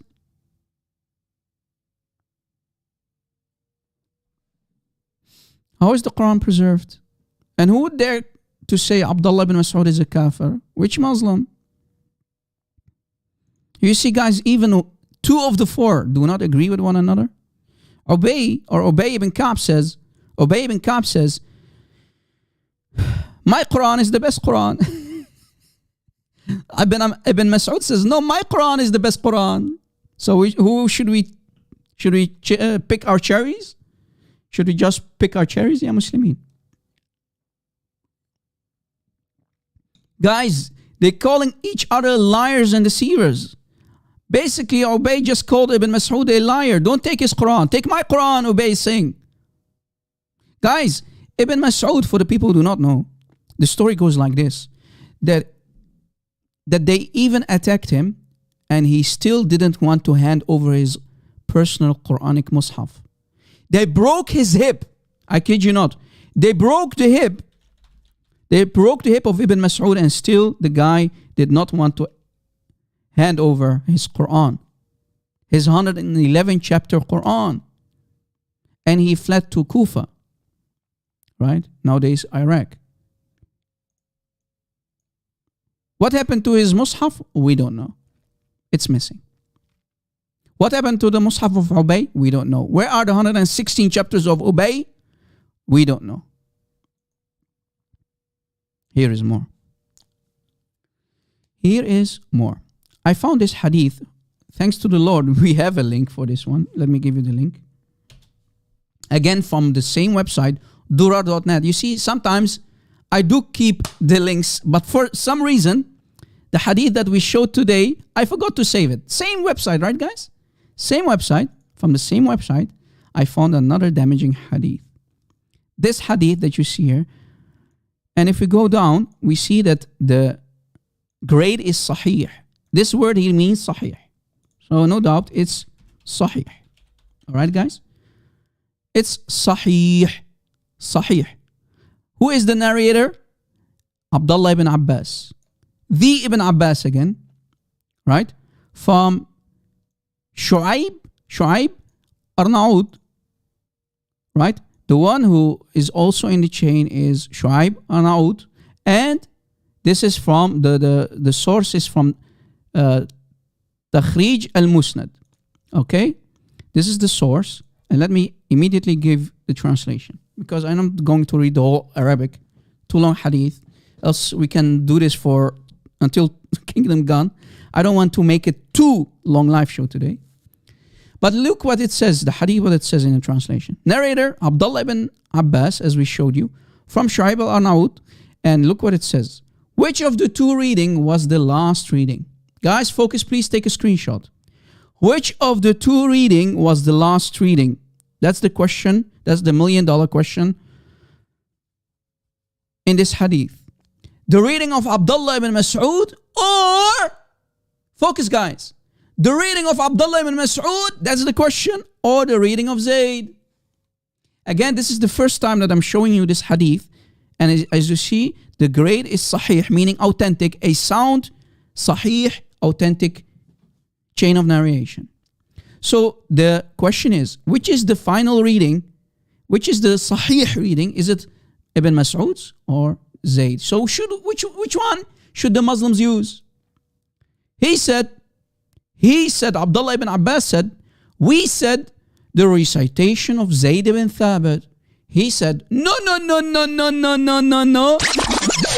The Messenger of Allah, SAW, used to present the Quran to Jibreel. So Jibreel was always testing Muhammad with the Quran once every year. Guys, what is happening here is, according to Muhammad, Jibreel used to visit him at least once a year to dictate to him the Quran, to test if the Quran is still okay with Muhammad. So Jibreel every year used to visit Muhammad to test if the Quran if the recitation of the Quran with Muhammad, if it's still intact. And when he was in the year in which Muhammad was about to die, so before the death of Muhammad, in that year, Jibreel came and it was presented to him twice. Twice. Before the death of Muhammad. And look, here is the most damaging part. And the last recitation was Abdullah ibn Mas'ud's recitation. Bam! So which is the final authoritative recitation of the Quran according to this Sahih hadith? It's the recitation of Abdullah ibn Mas'ud. So the Muslims, meaning the Muslims until today, they are using the wrong, again, all Muslims are using the wrong recitation. Recitation. The wrong reading, meaning the reading of Zayd ibn Thabit, right? The reading of Zayd ibn Thabit, meaning the Uthmanic version. That's what they claim, right? All Muslims are using the wrong reading. The correct final authoritative reading is of Abdullah ibn Mas'ud. Do you see it? And this is from the mouth of Ibn Abbas. He's in the chain. So meaning, in other words, this is my personal notice, guys. Here this in the bottom. I added this. Meaning, guys, my friends in the live chat, my audience, meaning, according to Abdullah ibn Mas'ud, remember, chapter 1 of the Quran, Surah Al-Fatiha, the last two chapters, chapter 113 and 114, should have never been in the Quran, according to Ibn Mas'ud. So Muslims are using the wrong recitation. So since the recitation of Ibn Mas'ud does not exist anymore, meaning the Muslims corrupted the Quran, again, the Muslims corrupted the Quran when they added chapter 1, Surah Al-Fatiha, chapter 113 and 114. Thank you very much. Wow! And let me give you the link again. Here's the link of this hadith. Right? This is the hadith and this is the translation. Maybe you want to take a screenshot? It's in front of you. For the love of God, take a screenshot and use this in your debates. Whenever you debate about the topic, the Quranic preservation. What preservation? What shish kebab? What falafel? What hummus? Muslims, you have a problem. You have a problem. You use the wrong recitation. And do you now understand, guys, why Ibn Mas'ud said, and I quote, Ibn Mas'ud said, the copy of Zayd is pure deception. That's what he said. Ibn Mas'ud, guys, Ibn Mas'ud said, the copy of Zayd is corruption. It's deceit. It's deception. Did you know that, guys?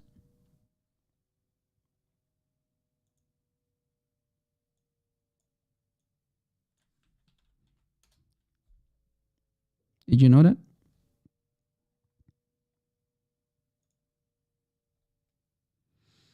Let's see if we can find something to put on the screen for you guys. Let's see. Because when we say something, we need to prove it. Look, guys.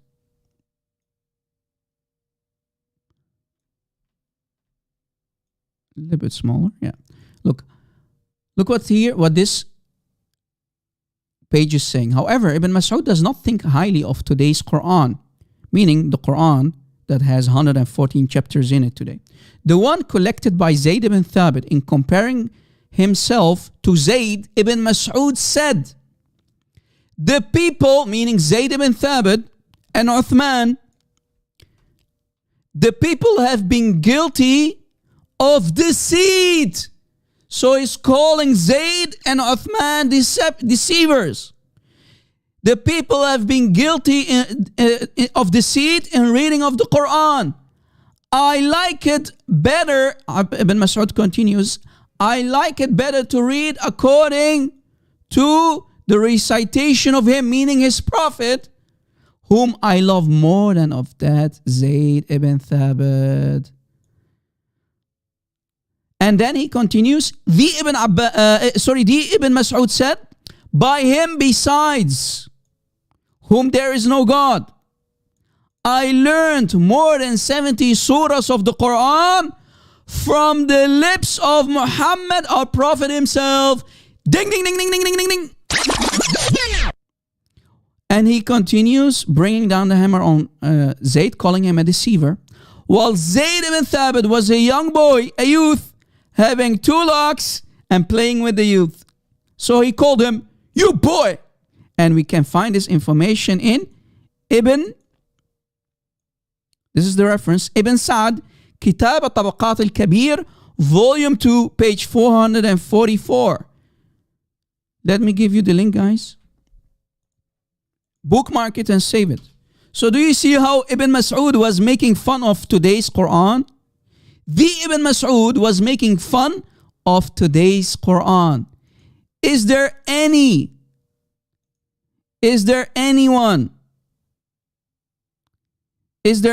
who would dare to say Ibn Mas'ud is a liar? Is there anyone who would dare to say that Ibn Mas'ud is a kafir? He is a liar? Anyone? Any Muslim? So Ibn Mas'ud basically said yes, exactly cogito ergo. Ibn Mas'ud said to Zayd ibn Thabit, I'm your teacher, boy. I am your teacher, boy. And don't forget, we gave you the hadith. Muhammad said, go to Ibn Mas'ud. Did he mention Zayd ibn Thabit? No. Did the Prophet of Islam mention Zayd ibn Thabit at all? No.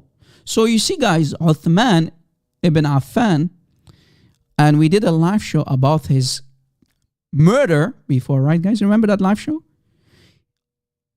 Uthman ibn Affan used to always put his own family on important positions. Zayd ibn Thabit was one of his family members. Guys, Uthman ibn Affan, who was in power at that time, he was the 3rd caliph. He did not contact Ibn Mas'ud to correct the Quran. He rather put another family member, in this case Zayd ibn Thabit, in this important job. So Zayd ibn Thabit, who happened to be a young boy, while Ibn Mas'ud memorized 70, right? He said, I memorized 70, not 1, not 2, but 70 surahs, while Zayd was still a young boy. You boy! I am your teacher, boy!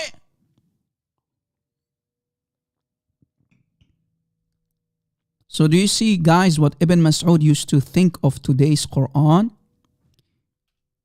He called it a deception. He called the people like Zayd ibn Thabit and Uthman nothing but deceivers. You have been guilty of deception. You are a bunch of deceivers. That's what Ibn Mas'ud called Uthman ibn Affan and Zayd ibn Thabit. You are playing with the Quran. Right? Here's the link again, guys. Bookmark it, save it, and the reference is here in the bottom. Again, this is by Ibn Sa'd, Kitab al-Tabaqat al-Kabir, volume 2, page 444. Thank you very much. And we showed you that even according to Ibn Abbas, the cousin of Muhammad, the last and final authoritative recitation should have been Abdullah ibn Mas'ud's recitation, not of Zayd. So there was a debate, guys. Do you see it? It's in front of you. Do you see it? There was a debate among the Sahaba. There was a debate among the Sahaba. Which recitation was the final one? And Ibn Abbas confirms that the final recitation that Jibreel was testing Muhammad with was the recitation of Abdullah ibn Mas'ud. And you see the hadith is Sahih. Do you guys understand how important this hadith is? It exposes nowadays Quran. Bam! on your noses, ya Muslimin. You are using the wrong recitation. Your recitation should be thrown in the bin where it belongs, in the garbage where it belongs. Any Muhammadan? Any Muhammadan out there? Guys, let us have a nice little break. Maybe you want to grab something to drink. I need to grab something to drink because my voice is slowly dying. So let me go grab something to drink. I'll be right back. Don't go anywhere. We have still a lot of meat for you guys in store. I'll be right back. Don't go anywhere. A short break. Be right back. Be right back. Be right back. Commercial break. Hello, Habibis. If you would like to support Rob Christian, please go to Patreon and support www.patreon.com/RobChristian. We thank you all for your kindly support and enjoy the video. Oh, and also don't forget to like, comment and subscribe. You know it's free, Habibis. Don't be tight like Muhammad.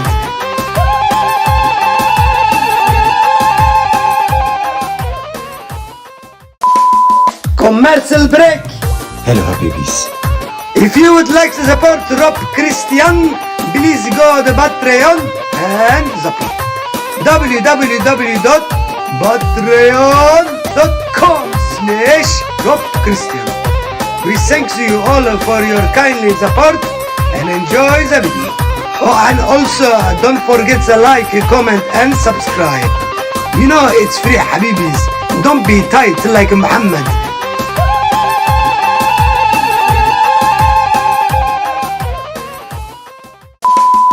Commercial break. Hello, Habibis. If you would like to support Rob Christian, please go to Patreon and support www.patreon.com/RobChristian. We thank you all for your kindly support and enjoy the video. Oh, and also don't forget to like, comment and subscribe. You know it's free, Habibis. Don't be tight like Muhammad.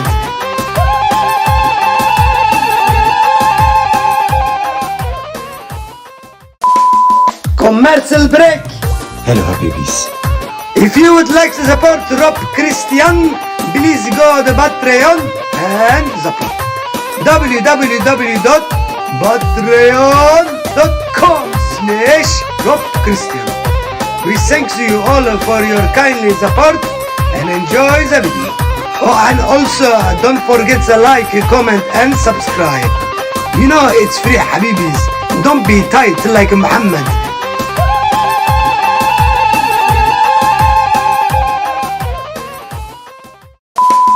Commercial break.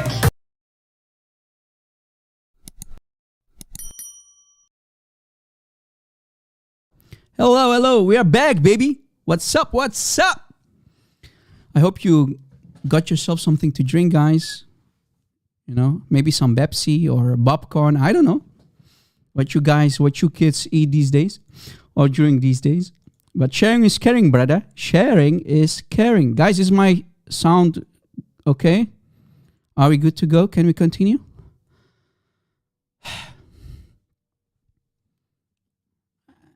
Any Muhammadan? Maybe you are lucky to have a conversation, not someone who said it doesn't exist, doesn't say that RC. Guys, I really started to get worried, man.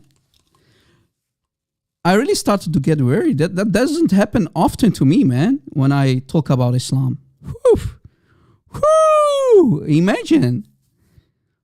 Man, he said the hadith does not exist. I really started to get worried, man. You see, guys, nobody's perfect. Nobody's perfect. But when I mention something, that means I've seen it with my own eyes. But sometimes I'm a human being. I forgot to save the link. So I didn't have the online link. You see it? That Ibn Abbas truly had said it. If the Quran, parts of the Quran are missing, they are lost, then complete it with poetry. This is a disaster, right? It's not there. It doesn't exist, Rob. Truly, it does exist. I really started to get worried, man. Oh, man. Oh, boy, oh, boy, oh, boy. And sometimes when you are looking for something, especially if it's not from Sahih Bukhari or Sahih Muslim or Sunan Abi Dawud, you know, those regular collection of hadith, you need to download these books, or, you know, you need to write it in Arabic. You won't find it easily when you're going to use the English. So I need to change my keyboard style to Arabic and try to do that during a live show, right? When you are alone, you can, you know, take your time. Maybe I need to download the entire book, right? And guys, I think my next live show, I'm going to cause a huge tornado. I'm going to make you sick because I found overwhelming books. I downloaded so many books, guys, regarding the what? The written prophet. I'm going to make you dizzy because I downloaded so many books, and from so many books, I found that the prophet truly was written. Not only from Musnad Ahmad, because, right, that's the most popular one, but I found overwhelming amount of books that report the hadith, and we're going to go through all of them just to show you how many books are reporting that Muhammad was truly written by naked people. I'm going to cause a huge tornado because I'm going to go through all the books, but bear with me, guys. I've downloaded all the books. I'm now taking screenshots, and I need to prepare all of them, and we're going to have some fun. Yeah, a sledgehammer might work. Yeah. Oh man, I was laughing so hard when I found all these books. So guys, pray with me. Pray for my shortcomings. I'm a sinner. I'm certainly not perfect. Far from perfect. I do make mistakes. I sometimes do forget to save links. Do you see why it's always so important to save links and bookmark stuff, guys? Save links, save them, guys. Because if I can't find them, maybe someone like Brother Jai can come in and help us with the reference if I can't find it. Because when we say something, when we show something on the screen, we need to provide the evidence, right? So thank you again, Brother Jai from Jai Apologetics. God bless you, brother. God bless your ministry. Thank you for your help. Thank you for sending me the link. All right. Where were we, guys? Where were we? Okay, here we are. Guys, before, to make things more, not to make the whole live show pure academic, someone told me about the debate. I saw only as part of the debate between the apostate prophet and Ali Drama, who was eating grapes during that conversation. Now, guys, I only watched a small part of that conversation because I was almost about to lose some chromosomes and my IQ level was dropping heavily. I could really not watch that conversation. It was boring. Ali Dawah was making fun, a fool out of himself. And really, if I was a Muslim and I was watching that conversation, I would had a huge facepalm moment.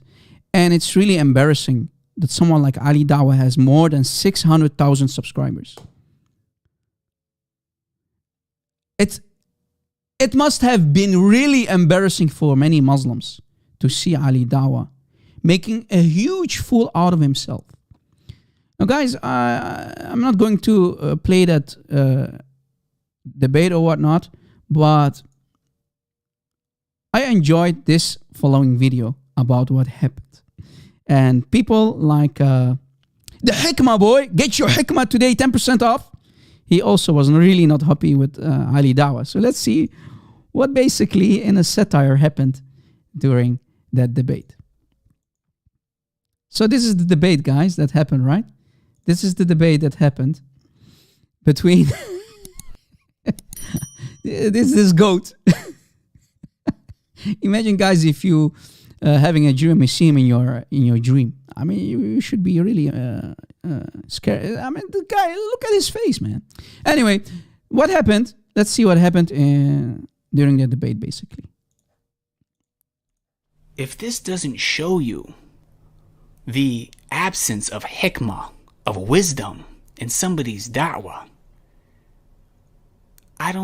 what can I even say? A circle that forms a necessary being. What is a necessary being? That you need to define that. In order to explain to me that a necessary being proves the existence of God, you need to first answer to me why you think a necessary being. Muslims, really? You should be proud about Ali Dawah, man. What is he doing, man? He's eating grapes, man. What the heck? He's eating grapes during... What? Of God, you need to first answer to me why you think a necessary being must exist in all worlds, and why you think that fits the criteria of a God that you believe in. But of course, you can't one more time, because you don't even know what you're talking about. Because you can't even tell me why a necessary being has this definition. You don't even know the name of the argument which you're proposing.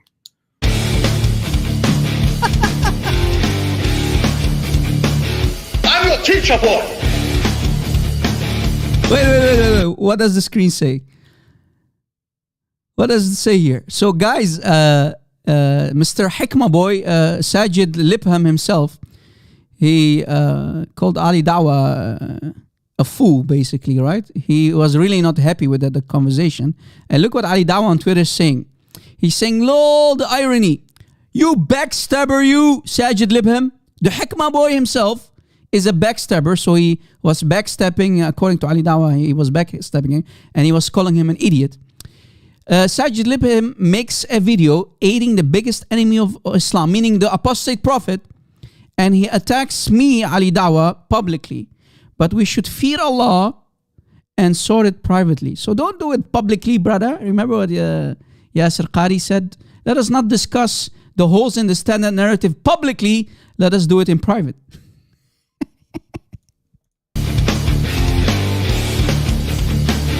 I'm your teacher, boy. Yeah. So, brothers and sisters, we have the super. So we have the apostate prophet, and we have brother David Wood. The apostate prophet is going to act like Ali Dawah with the voice of Ali Dawah, and brother David Wood is going to act like Sajid Lipham. That's the idea. Okay.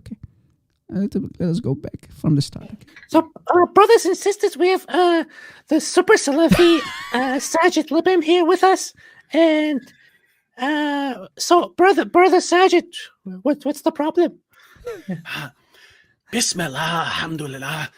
Listen, Ali Dawah, my brother in Islam, I'm not attacking you because you have so many subscribers as you've accused me of. I'm attacking you because you've got so little hikmah. One of the great mysteries the hikmah of boy. Islam right now, one of the things that's shaking my faith is how Allah subhanahu wa ta'ala could have ever created a person who has absolutely no hikmah whatsoever. I mean, if hikmah were skin pigment, you'd be an albino, Ali Dawah. You have zero hikmah.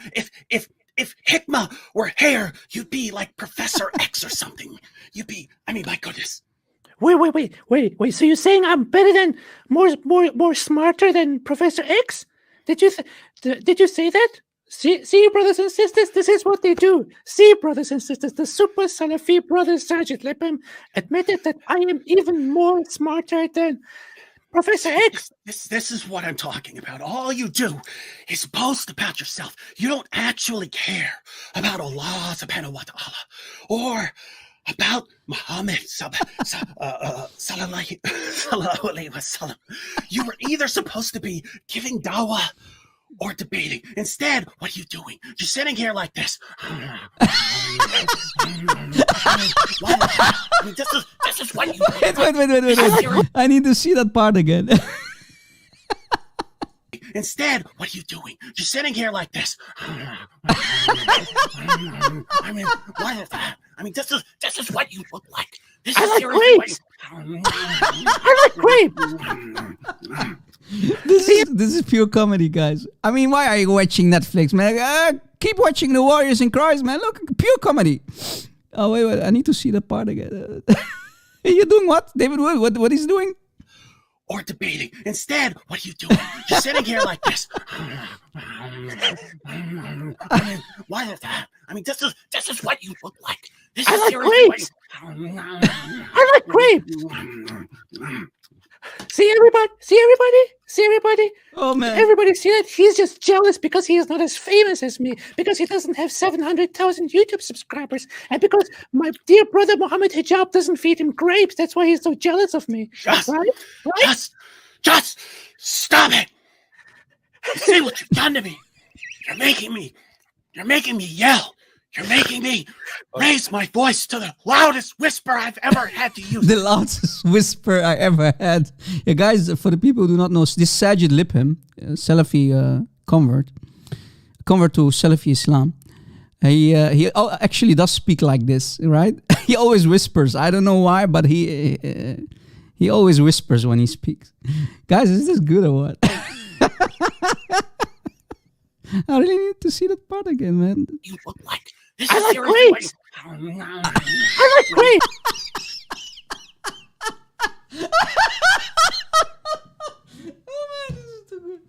Oh man, you're killing me, David Wood. You're killing me. Oh, man. This is pure comedy, man. Oh boy. So yeah, that's in a nutshell what happened during that. I mean, do you think, guys, Muhammad Hijab would have said, "You're finished, boy"? Ali Dawah, you're finished, boy.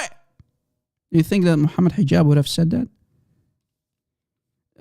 Guys, do you think when, after that live debate or live conversation, whatever you want to call it, do you think that Muhammad Hijab went to Ali Dawah's house?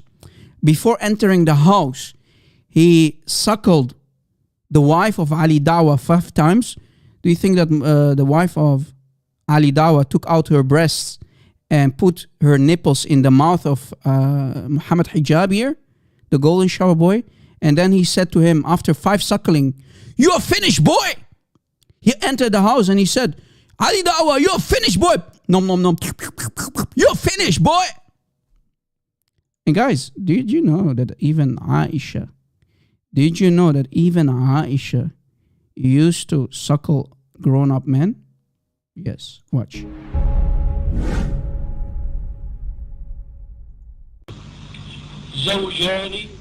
Guys, for the people who do not know, whenever you see, when we quote, especially from Sahih Bukhari and so on, this guy, this is Sheikh Al-Albani, guys, this is him in person.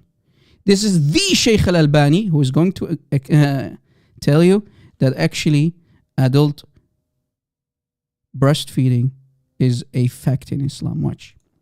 نصرانيان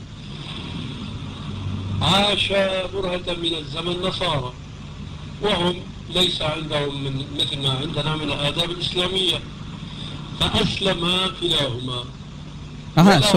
So some Nasrani people, let's say these are Christians, they converted to Islam. What happens next? أو للزوج أخ شقيق.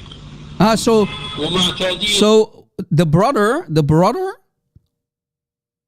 is still a Christian and he came to visit the husband. What happens next? So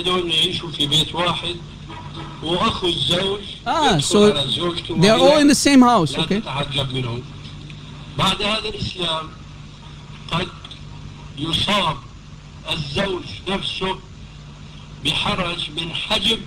Guys, meaning, let's say, guys, you are a married couple. Both of them, the wife and the husband, became Muslims. Oh, what happened here? I need to refresh. Okay, so guys, the newly converted husband and wife to Islam, they still have a brother. So the husband has a brother who happens to live in the same house, who still happens to be a Christian. The newly Muslim convert, the other brother who is married, he starts to feel shyness from covering his wife from his own brother. What happens next, Sheikh? Yeah, Sheikh Al-Albani. What must happen?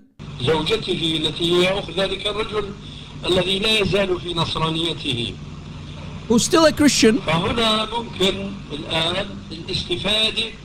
The benefit of what?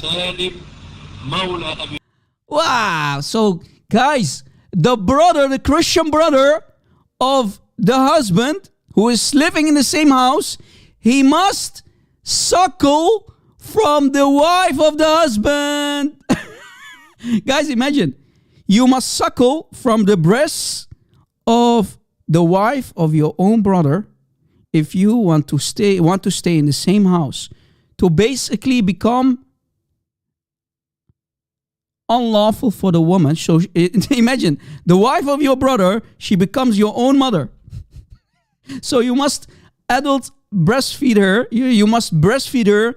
You must suckle her 5 times on 5 different days to become haram for the wife of your own brother. That's basically what the Sheikh is saying. Right? الآن الاستفادة من حادثة سالم مولى أبي حذيفة الذي أرضعته زوجة أبي حذيفة، فيمكن إجراء عملية الإرضاع. So the mission of breastfeeding So the mission of breastfeeding can happen from this wife to his brother. Wow!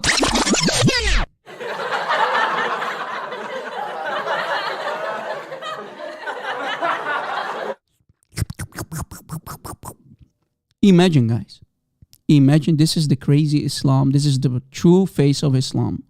A brother must suckle from the wife of his own brother, else he cannot stay in the house. Only why? Because they did convert to Islam, but he did not. He stayed a Christian. So he becomes automatically a stranger. Your own blood relative, your own brother becomes a stranger to you.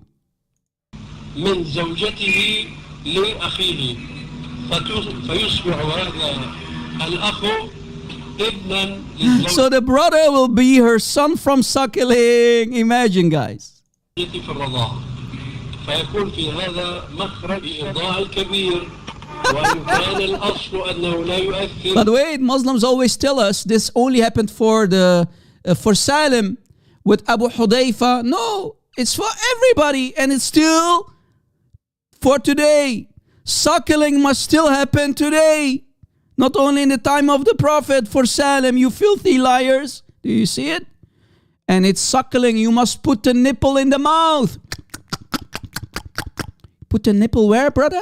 In the mouth. ولكن ما دام أن الشارع الحكيم أجرى تلك القصة وأمر الزوج بأن ترضعه، وإن تحفظت هي وقالت إنه رجل فأجابها بأنه يعلم أنه رجل، لكن هذا حكم الله، أرضعيه تحرمي عليه. فهنا دخل شيء من لبن تلك المرأة إلى جوف هذا الرجل، فهنا في عامل مادي، هذا ممكن أن يكون له تأثير في التحريم. استمتع بمنتجات ألبان عيوشة. Guys, the milk of Ayusha. Okay, guys, this is a Christian video, right? We're making fun of Aisha, who used to also suckle young men of Mecca and Medina. Watch. عيوشة لمنتجات الألبان. Milk of Aisha. لجميع الأعمار. استمتع بمنتجات ألبان عيوشة. عيوشة للرضاع الكبير. عيوشة للرضاع الكبير. عيوشة للرضاع الكبير. عيوشة. قريب لدينا يقوم بصنع حليب، كتبوا عليه محل حليب عيوش، معمل تصنيع حليب عيوش. عندما سألنا صاحب المحل عن سبب تسمية هذا المحل بهذا. Why did you call your store after Aisha? Why did you call your store and you are selling milk, calling it Ayusha's milk, meaning Aisha's milk? Why, brother? ذكر لنا قضية الرضاعة الكبير. The breastfeeding of Lady Aisha. So Aisha herself, the mother of the believers, the baby bride of Muhammad, used to take out her breast and suckle young men. عائشة لبعض شباب قريش كما ذكر ذلك فتح المنعم في شرح صحيح مسلم أن كان يدخل عليها الشاب الأيسع وكانت ترى أن الرضاع الكبير يحرم وقد أرضعت غلاما فعلا. بارك الله فيك يا أخي. نعم يعني وصل الكل عيوشة منتج زي الفل عيوشة قشطة وست الكل عيوشة لبنة وجبنة كمان عيوشة للألبان ارضع معانا عيوشة ودوق معانا فتح المنعم وشرح صحيح مسلم الجزء الخامس صفحة 622. Guys, this is the reference, right? On the screen, this is the reference. Sharh Sahih Muslim, right? By Musa Shahil Nashin, part 5, page 622. I think this is volume 5, page 622. 622. وكان يدخل عليها الشاب الأيفع وكانت عائشة ترى أن إرضاع الكبيرة يحرم وقد أرضعت غلاما فعلا. يعني عائشة What did Aisha do? She indeed suckled a teenage boy with a beard who had started to have mustache. This little boy, this young boy, came to see Aisha and she took out her breast and put her nipple in his mouth. Aisha herself, Rob? Yes. بالشباب الأيفع الشباب المراهقين عيوشة للرضاع الكبير عيوشة للرضاع الكبير عيوشة منتج زي الفل عيوشة قشطة وست الكل عيوشة منتج زي الفل عيوشة قشطة وست الكل عيوشة لبنة وجبنة كمان عيوشة للألبان ارضع معانا عيوشة ودوق معانا عيوشة عيوشة لكل الأجيال. في شرح صحيح مسلم لموسى شاهين لاشين الجزء الخامس صفحة 622 انه قال انه يدخل عليها الغلام الايفع وكانت عائشة رضي الله عنها ترى ان ارضاع الكبير يحرم وارضعت غلاما فعلا وكان يدخل عليها. فهل كانت عائشة ترضع شباب قريش؟ هل يجوز ذلك ان تعطيهم الحليب من صدرها؟ الحمد لله والصلاة والسلام على رسول الله بعد. فهذا رأي رأته أم المؤمنين عائشة رضي الله عنها واجتهدت وجانبها الصواب وهي بشر اجتهدت. Wait. Did this Sheikh actually just say that Aisha made a mistake? Glad I'm not the Sheikh. I mean, I wonder what happened to this Sheikh. He just said that Aisha made a mistake. Wow. جانبها الصواب بارك الله فيك. ونحن بشر أما العصمة فليست لأحد إلا للرسل عليهم الصلاة والسلام.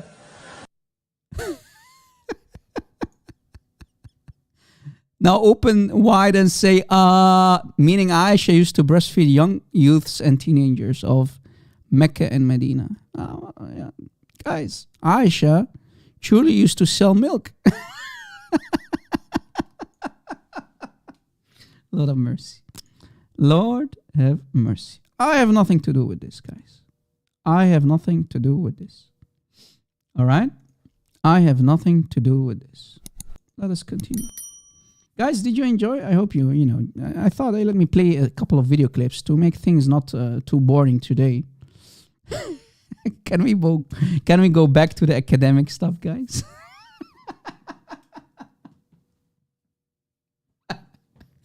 Lord have mercy. Imagine, guys, how embarrassing this must be for the Muslims to actually see for the first time, find out for the first time that Aisha truly did used to take out her breasts.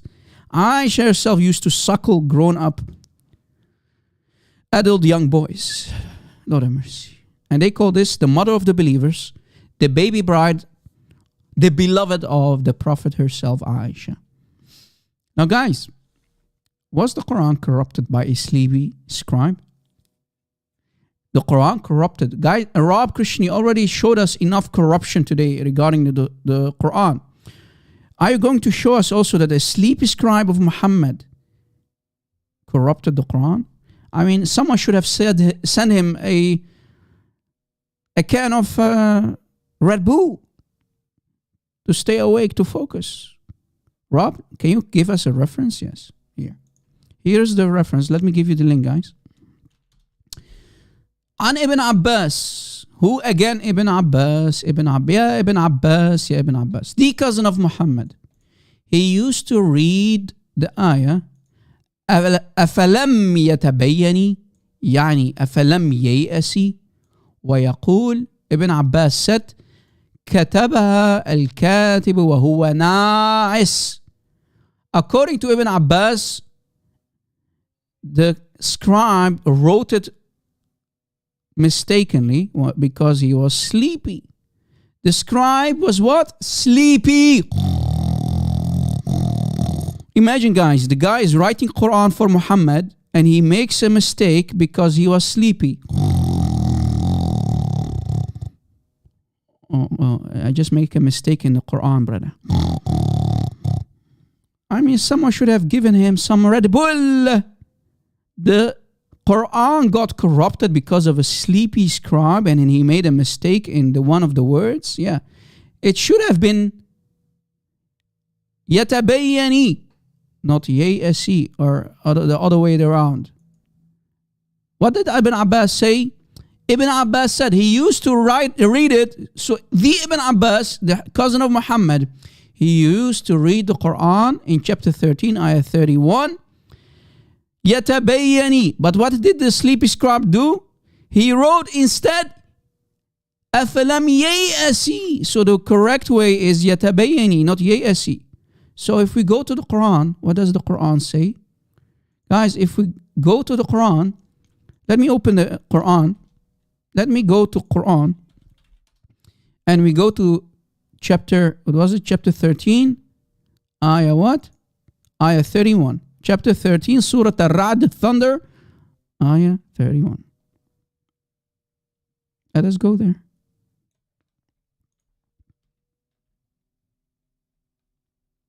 Let's see what the Quran of today has. So according to Ibn Abbas, guys, chapter 13, Surah Ar-Ra'd, the Thunder, ayah 31 contains a mistake. It says here, أَفَلَمْ يَيْأَسِ. أَفَلَمْ يَيْأَسِ. So the mistake is where, Rob? Here, in this word. It should have been, according to the Ibn Abbas, the cousin of Muhammad, it should have been يَتَبَيَّنِ. It should have been أَفَلَمْ يَتَبَيَّنِ. So the scribe, the sleepy scribe, when he was writing it while being sleepy, he put instead يَيْأَسِ. Oh boy. Any Muhammadan? Any Muslim there out there who would dare to say Ibn Abbas is a liar? Ibn Abbas is a liar? Any Muslim who would dare to say Ibn Abbas is a kafir for saying this? Any Muslim out there who knows better than Ibn Abbas, who Muhammad called the ink of the Ummah? Any Muhammadan? A sleepy scribe just corrupted the Quran of Allah? No way, Rob. Yes.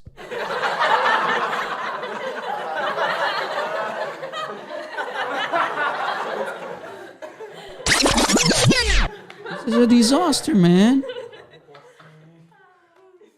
A sleepy scribe can corrupt the Quran with his own hands. What happened to the preservation that the Muslims brag about? Where are the Muslims who brag about that the Quran is not corrupted, but it's actually preserved? How dare you to lie to us? Because Ibn Abbas just confirmed that the Quran was corrupted by a sleepy scribe. Read this part here. Sleepy scribe. كتبها الكاتب وهو ناعس. He was sleepy. Sleepy. The scribe was sleepy while he was writing the ayah, so he made a mistake in the wording. Instead, he should have written يَتَبَيَّنِ. But the Quran, it contains, as we have it today, it contains the mistake. It says يَيْأَسِ. Guys, you see, it looks almost similar, right? You see?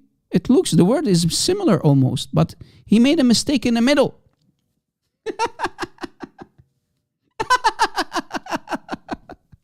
The Quran corrupted by a sleepy scribe. Oh boy, oh boy, oh boy. Again, here's the link, guys. And of course, the hadith is what? Sahih. Ding, ding, ding, ding, ding, ding, ding. The hadith is Sahih. Here, the word. The chain of narration is Sahih. Sahih.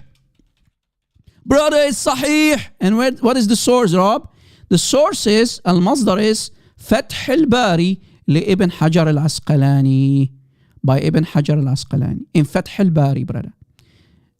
Volume 8, page 224. Volume 8, page 224. Oh boy. Someone give this sleepy scribe the next time, whenever Allah is going to send Quran 2.0, give him some Red Bull. Maybe Allah will send us a new final prophet, not Muhammad, because Muhammad failed.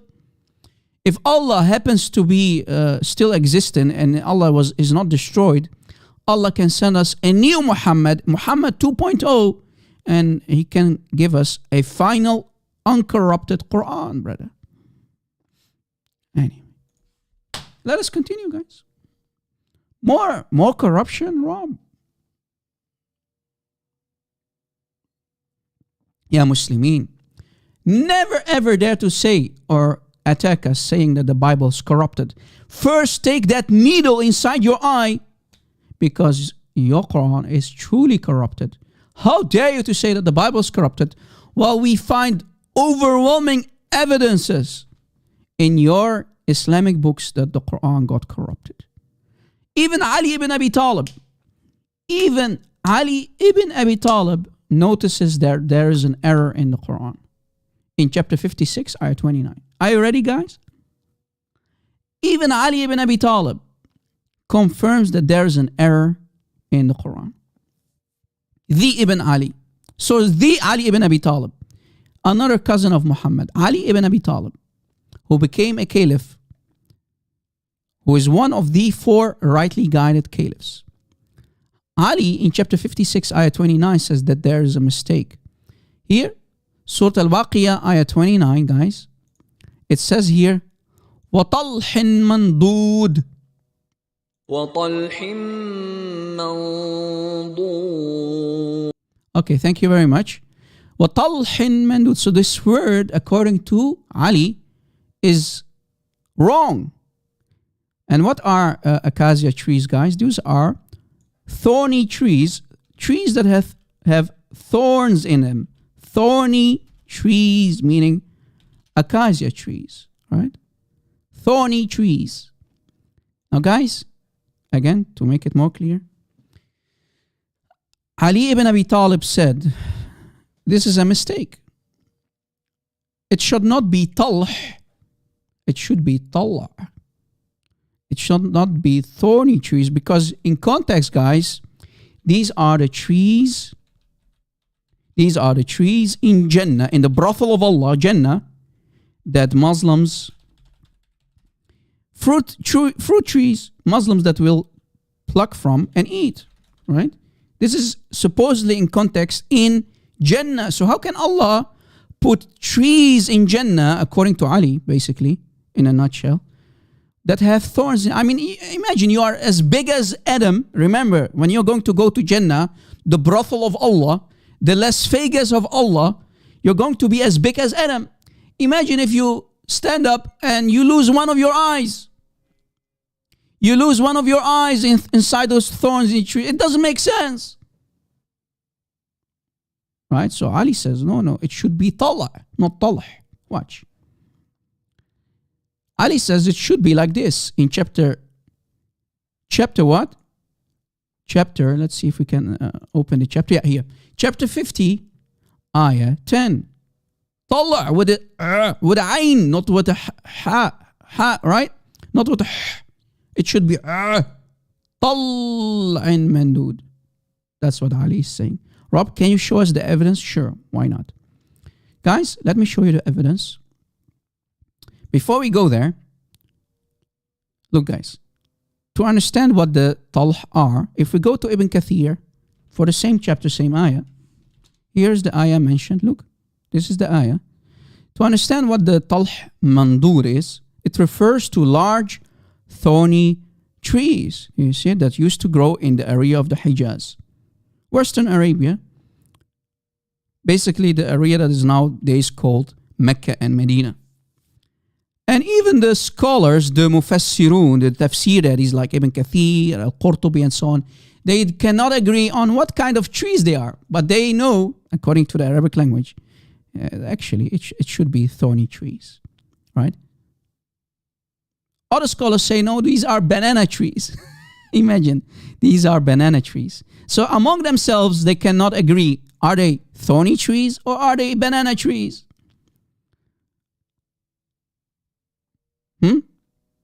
Look, some scholars said these are banana trees. So are they thorny trees or are they banana trees? Allahu alam. They cannot agree. Imagine, guys. They cannot agree. But if we go, for example, to Tafsir al-Baghawi, if we go to someone, a scholar called al-Baghawi, in his tafsir for the same chapter, same ayah, he says, according to the Arabs, these are acacia trees which have thorns. Watch. So to explain to you guys, if we go to Tafsir al-Baghawi, let me give you the link. To understand, guys. It says here, if we scroll down, it says here, ليس هو بالموز. It should not be the banana, ولكن these are shajar that have thorns in them. And الطلح, according to the Arab, الطلح, according to the Arab people, these are trees that have shawk in them. Shawk means thorns. Thorns. This word here means what? Thorns. This word here means thorns. So meaning thorny trees. Right, guys? So according to the Arab, the word talh are thorny trees. And if we continue, guys, if we continue reading, here's the story of Ali ibn Abi Talib. Ali radiyallahu anhu, he said when he was with one of the people who was reading the Quran in front of him,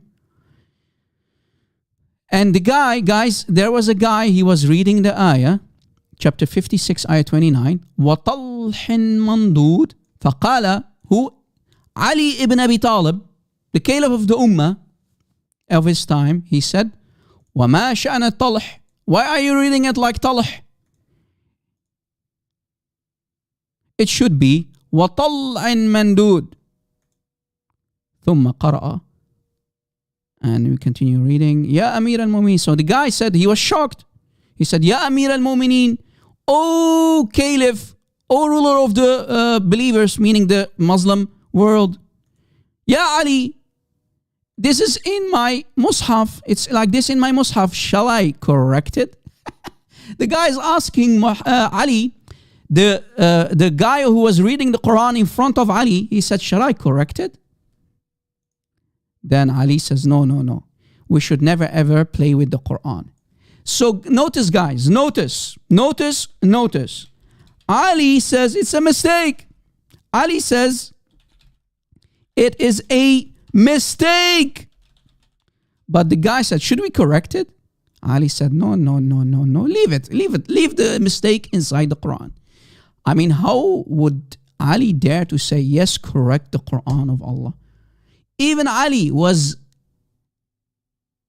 a chicken and he would not dare to play with the Quran and correct the mistake that is inside the Quran. This is again Tafsir al-Baghawi for chapter 56, ayah 29.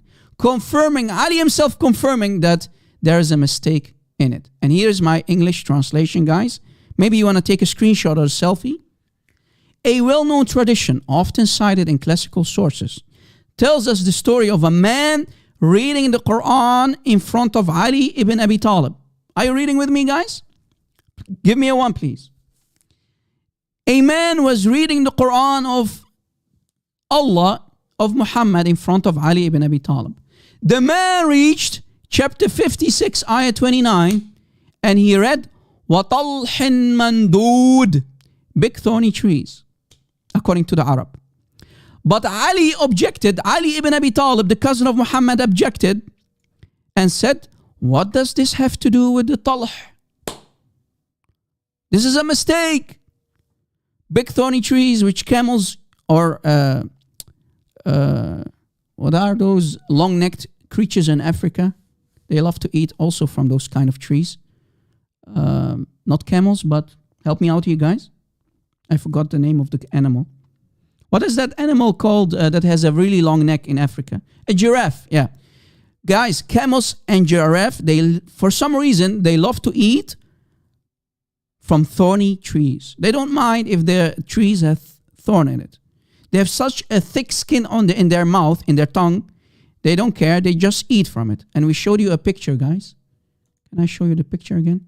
See, this is a giraffe that is eating from a thorny tree. Do you see it? Camels and giraffe eat from it, from these thorny trees. So Ali said it should be tala', not talh. It should be tala', dates from palm trees. You see it, guys? So Ali notices this is a mistake, but he was asked, should we correct the mistake? Ya Ali ibn Abi Talib. Oh, Ya Amir al-Mu'mineen. And guys, notice, this is in the time when Ali was in power. So Ali was the fourth caliph of his time, right? Fourth caliph. This is when Ali is ruling the Islamic world. He is the caliph of his time at this moment, in context. Do you see? So Ali says, this is a mistake. Uh-oh. But Ali objected when the guy was reading big thorny trees. وَطَلْحٍ مَنْدُودٍ. He said, what does this have to do with talh? It should be rather it should be talh. Just like in chapter 50, ayah 10. طَلْعٍ نَدِيد. Do you see it? لَهَا طَلْعٍ نَدِيد. So Ali objected and said that the Quran should never be changed anymore. So when the guy asked him, should we fix it? He said, no, leave the mistake in it. Because how would Ali dare to give the command to fix the Quran of Allah? Even if it contains Quran, the Quran contains a mistake, leave the mistake. Ali would not dare to give the guy the command to fix the Quran of Muhammad and Allah. Guys, do you understand what is going on? Allah sent down the Quran. He did not preserve it. Ali himself notices there is a mistake in the Quran. But when Ali was asked, should we fix the Quran of Allah? Oh, ya Amir al-Mu'mineen, O Caliph of the Ummah? Ali said, no. Leave the mistake. We should not change the Quran anymore. Because that's how Muhammad gave it to us. So guys, according to Ali, the Quran as we have it today, it contains a mistake in chapter 56, ayah 29. Is this good or what, guys? Is this good or what? Even Ali cannot deny the mistake. Any Muhammadan? Is there any Muhammadan?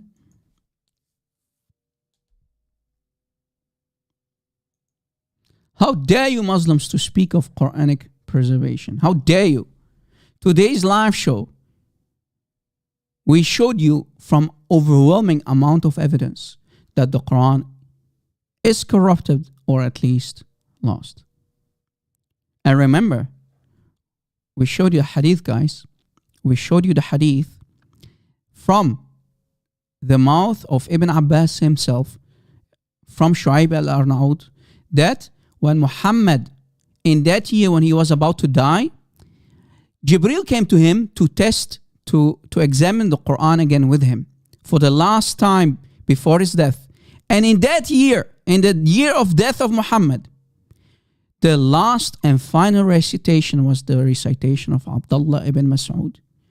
Why the Muslims are using the recitation of Zayd ibn Thabit? You should have used, until now, you should have used the recitation of Ibn Masud. Right, guys? You see it? That only has 111 chapters. The Muslims, guys, all this time, for the last 1400 years, they have been using the false version of the Quran. It should have been Ibn Abdullah's, so Abdullah ibn Mas'ud's version. That's the correct version of the Quran. That's the final recitation that Jibreel himself came, supposedly Jibreel, came to test Muhammad with. Every year, Jibreel used to visit Muhammad to test the Quran, to test the memorization of Muhammad, to examine Muhammad. In the year of the death of Muhammad, Jibreel came to make sure. Jibreel came twice. And during that conversation that happened between Jibreel supposedly and the Prophet of Islam, Muhammad, the Jibreel used the recitation of Abdullah. Do you see it? Do you see it, guys? And again, let me give you the link for this hadith. The link to this hadith.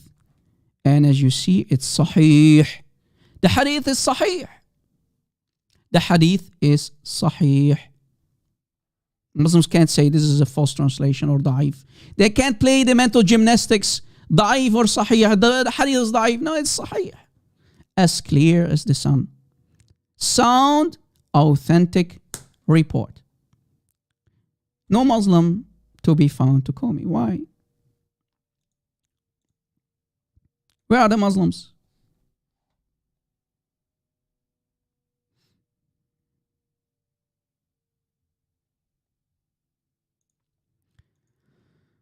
No Muslim dare to call us today.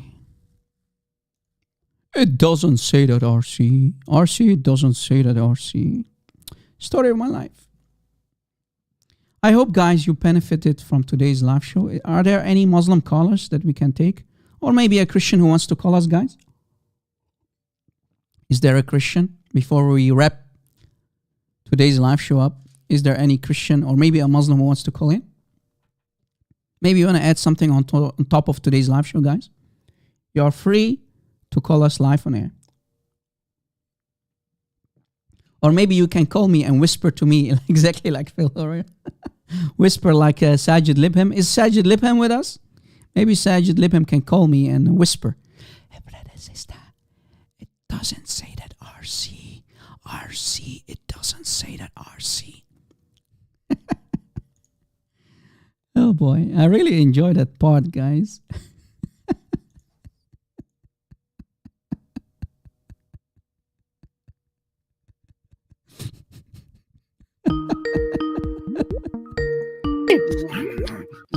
Grapes!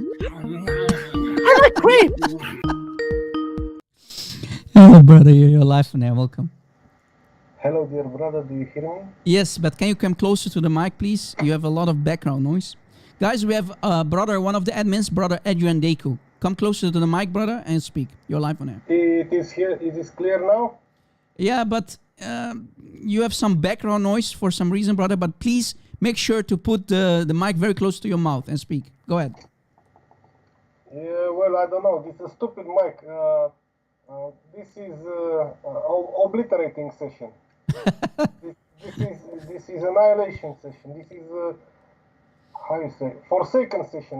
There is nothing they can. So you enjoyed the barbecue today, live on air of the Quran. Enjoy. I almost crashed the car, man. So you see, not only Uthman can barbecue the Quran of Allah, but I, Rob Christian, did a nice barbecue today, and you were my witnesses today, right, guys? Right. After the barbecue, you just spill some little poison. How can you dare to say? How can you dare to say the Muslim to call? They're not. They are listening. They are listening. I'm pretty sure that they are listening. But if you turn your voice louder, they will go under the bed hiding. You know. because when you say the stupid Farouk, the coward Farouk, he said. Yeah, Ibn Fibn, you mean, right? Ibn Fibn. Ibn Fibn. Yeah. Ibn Fibn, he said, it is to the letter, to the point, to the letter, yeah. I think Ibn Fibn, Uthman ibn Fibn Farouk, he wants to tell us that people like Ali ibn Abi Talib, people like Ibn Abbas that we mentioned today over and over in different ahadith, and people like Ibn Masud, people like Ubbay ibn Kaab, all of them are liars according to Ibn Fibn, right? Because they say that the Quran is corrupted. People like Ibn Abbas, right? People like Ibn Abbas are saying, if you are missing parts of the Quran, they are lost, complete these parts with poetry so you can play with the Quran. Yes. I have a little request to put in the chat that link again because I missed it, but somehow I didn't save it. Thank you very much. But anyway, it doesn't matter. It doesn't matter. It is obliterating. So I wanted anyone that can know Ibn Farouk, the coward, can go now and present this to him and to say to him, come on now, say up that your Quran is preserved to the letter, to the punctuation, to the word. Come on, say it now, because you must throw even Abbas under the bus. Some rhyme, you know. Yeah. Outstanding. God bless you. Thank you, my friend. Thank you, brother Adrian Decu. Thank you so much. We have, I think, another caller too who is trying to call me. Thank you for your call, brother. God bless you. Thank you for being an admin. May God bless you and keep you safe, brother. Thank you. Thank you. God bless you and your family. God bless all the people in the chat and the Muslim also. Remember, Muslims, we do not hate you. God bless you. Goodbye. God bless you, my friend. Thank you for your call. That was brother Adrian Decu. There's another person, Boris. Boris, I can take 2 calls at the same time, so let me call you back. You keep calling me. Hello, Boris. Yeah, hi, Rob. Hey, my friend. Sorry. Yeah, you are calling me while I'm in the middle of a call. I can't take 2 calls at the same time, but you are here anyway. Welcome. You're live on air. What do you want to say, Boris? Go ahead. Hi, God bless. God bless you, my friend. Go ahead. I wanted to ask you how in the Hadith did the companions know Satan cast his speech on Muhammad's tongue? How the companions knew? How Satan cast his speech on Muhammad's tongue? Well, they were there and they were eyewitnesses. There are eyewitnesses who are reporting this, right? People like Ibn Abbas. Did they saw in the spiritual realm? No. Because Muhammad confirmed. He said Satan came. So Muhammad, they are confirming. They are writing down that Muhammad said. Yeah, Muhammad said Satan tricked me. That's what Muhammad said, right? Even the Quran in chapter 22, my friend, the Quran in chapter 22, ayah 52, it clearly says. Let me put it on the screen. Do you see the screen, brother? Yes. If we go to chapter 22, watch. Have you considered the 3 daughters of Allah? No, that's a different chapter. Okay. Just a second. Let me put it on the screen. You can see the screen, right? Yeah. Okay, look. Let me read the Arabic first. وَمَا أَرْسَلْنَا مِنْ قَبْلِكَ مِنْ رَسُولٍ وَلَا نَبِيٍّ إِلَّا إِذَا تَمَنَّى أَلْقَى الشَّيْطَانُ فِي أُمْنِيَّتِهِ فَيُنْسِخَ اللَّهُ مَا يُلْقِي الشَّيْطَانُ. Meaning, look what it says here in the translation. And all the noble messengers, all prophets, whom we sent before you, it occurred with all of them. What happened with them? Muhammad is saying in his man-made Quran, in his yellow pages, it happened with all the prophets. What did happen exactly, O Nabi Allah, O Prophet of Allah? That whenever they recited a message from Allah, meaning Quran or Injil or the Torah, in all the books of Allah, Satan himself cast a bit from his own speech on their tongue. Do you see it? Yeah. And then after the damage, just a second, brother. After the damage, Allah abrogates. Allah, after the damage, wake up. Allah wakes from his dream and he abrogates what Satan did. Do you see it? Yeah, maybe this was a good shaitan. No, this is the devil one. This is the evil one. Because the good one is became a Muslim. You have two different ones, right? You have a good Muslim who converts to Islam, and you have the bad one, Al-Abyad, the white one. This is the white one. This is the bad shaitan. Yeah. Do you remember me? Yeah, Boris, we talked before, right? You called me before. Yeah. So that's the answer to your question, my friend. There you go. Even the Quran confirms it. Thank you. You're welcome, brother. Thank you for your calling. Okay. Goodbye then. Have a nice God day, bless. Boris. Thank you for calling. That was brother Boris. Yes, as you see, even the Quran confirms the satanic verses, guys. But we have to go to the other books. We showed you many books, guys. And the other day I had a live show with brother Al-Fadi from Hira International, and we showed you the references again.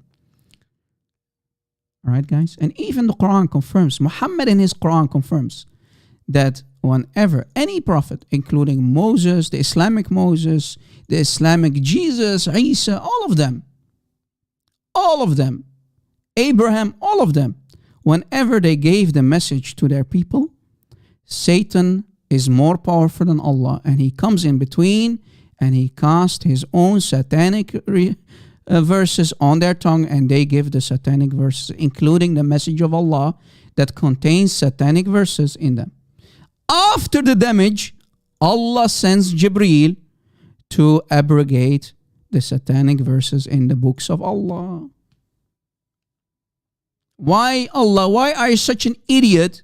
Why don't you forbid Satan from doing damage in the beginning?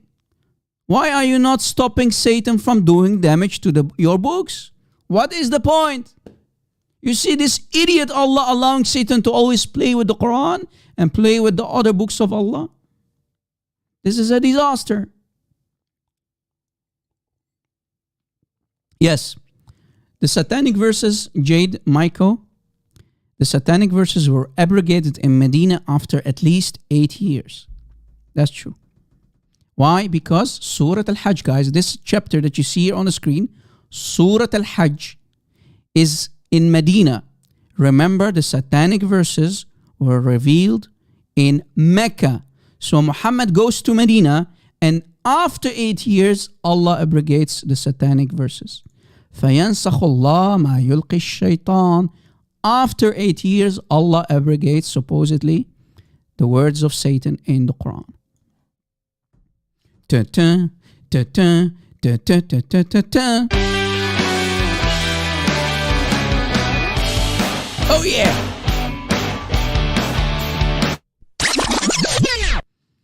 And no Muslim to be found today. No Muslim dare to call us live on air, guys. While my Skype was open all this time. We had only Amar who called me and said, no, this hadith does not exist. And our brother, if you missed it, guys, brother Jai sent me the link. And thanks to the Lord, you see, brothers and sisters, because of your input, because of your help, we could provide the link live on air. And guys, as I promised, I'm going to go through this very book of Fath al-Bari. I'm going to take a deep dive like Yasir Qadi. When you do a deep dive. Just like Yasir Qadi. When you do a deep dive. I'm a scuba diver. So I'm going to be a scuba diver, and I'm going to dive in Fath al-Bari, and I'm sure I'm going to find this hadith in the physical book itself. So we have the online version, as you see here, and I gave you the link, guys. We have the online version, but I'm going to also find it in the book itself. Just give me some time. In the next live show, guys, Lord willing, I'm going to present to you from the actual book. I can't do it right now because the books, as you know, they are very big, very large books, many pages, but Lord willing, we will show it to you. Yes, hello? Hello. Yeah, hello. In the last minute you said that Quran chapter number 52. You're the same guy, right, my friend? You're the same Amar, right? You're Amar, right? What? Are you Amar? What? I don't understand.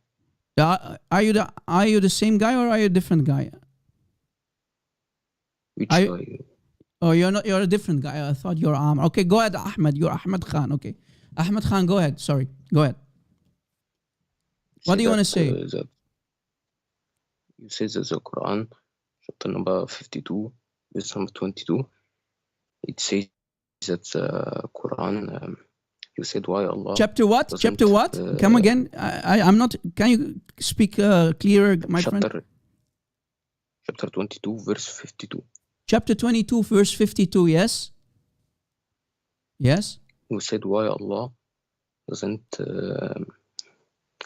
He sent Satan in the first.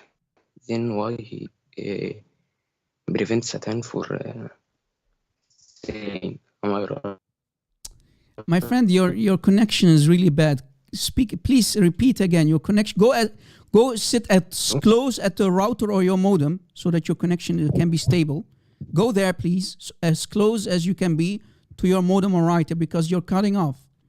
Repeat the last 5 seconds that you said, please. Chapter 22, 52. What about it? What's the problem with Muslims? Why do they always call me with bad connection, guys? Hello? Hello? Lord have mercy. Lord have mercy. Hello? Hello. Yeah, okay. Come again, please. Can you repeat what you just said? What about chapter 22, ayah 52? I don't understand you. Said that why Allah didn't prevent Satan for. Why did Allah what? Speak like a man, please, my friend. You said why Allah sent Satan to the prophets. No, why did Allah allow Satan to play with his Quran? Why did Allah allow Satan to play with his Quran? Putting satanic verses on the tongue of Muhammad and Muhammad giving the satanic verses to the Quraysh. What? My question, why did God... Guys, do you understand anything? The connection is really bad. Why don't your God prevent Adam and Eve from making the sin? Because Jesus, he did by this. I really can't understand this guy. Sorry, guys. I'm trying to understand him. I have no idea what he's talking about. Simply because his connection is bad and he speaks like a little girl. Guys, have you any idea what he said? Let me try to call him back. Ahmed Khan, can you speak like a man, not like a girl? Because I don't understand you. What? You said why Allah allows Satan to believe. Am I right? What? I really don't understand what you say, my friend. Allah said why Allah allows Satan to play with his verses. Yes, why Allah allows Satan to play with his verses and giving satanic verses on the tongue of Muhammad and Muhammad committing shirk. The question is, why God allow Adam to make the sin and he knows that his son, his only son, will be killed. Okay, I understand you. So you're saying why Allah allows Adam to commit a sin. But wait, did Adam commit shirk like your prophet Muhammad? Did Adam commit shirk? I don't talk about Allah now. No, wait. No. Because you're comparing Adam with Muhammad. So your logic goes immediately inside the garbage bin. Wait. Are you saying that Adam, can you prove to me from your books that Adam committed shirk like your prophet? Did Adam commit shirk like your prophet? Because you're bringing Adam inside the mix. You're bringing Adam into the mix. Did Adam, when he committed a sin, did Adam commit shirk like your prophet Muhammad? No. No. So why are you bringing Adam to the story? What has Adam to do with the shirk of your prophet Muhammad? Understand you my question. Your God, you believe in God. What? Why did your God make? You want to change topic? You want to change topic? You want to change topic now? You want to talk about a different topic? You called me about the satanic verses in chapter 22, ayah 52. Again, why did Allah allow your prophet to commit shirk? Answer. Okay. First, the verse which you refer to it doesn't say that Satan speaks on the tongue. It says that. Can you repeat again? Your connection, man. Go to the modem. Use a stable connection. You're all over the place. You're cutting. I don't understand what you're saying because your connection is daif. What is this? What's wrong with the Muslims, man? Is he doing this on purpose, guys? I don't know. You can be the judge of that. The verse, can you tell me where in the verse that it says that Satan speaks on the tongue of Prophet Muhammad? Yes, we can go to the hadith. Do you accept hadith? What is hadith that is? Okay, let me show you. Do you see the screen? Wait, okay. Open YouTube. You see, guys, I'm trying to give him a chance, even with while he's having a bad connection. All right? Let me show you from your own books. Are you ready? Do you see the screen? Yes, I'm ready. Okay. All right. Let us go to Dhur al-Manthur. Do you know Dhur al-Manthur? The book of Suyuti? Have you heard of Dhur al-Manthur by Jalal ad-Din Suyuti himself? Do you know him? Who wrote Tafsir al-Jalalain, the same guy? Hello? Hello?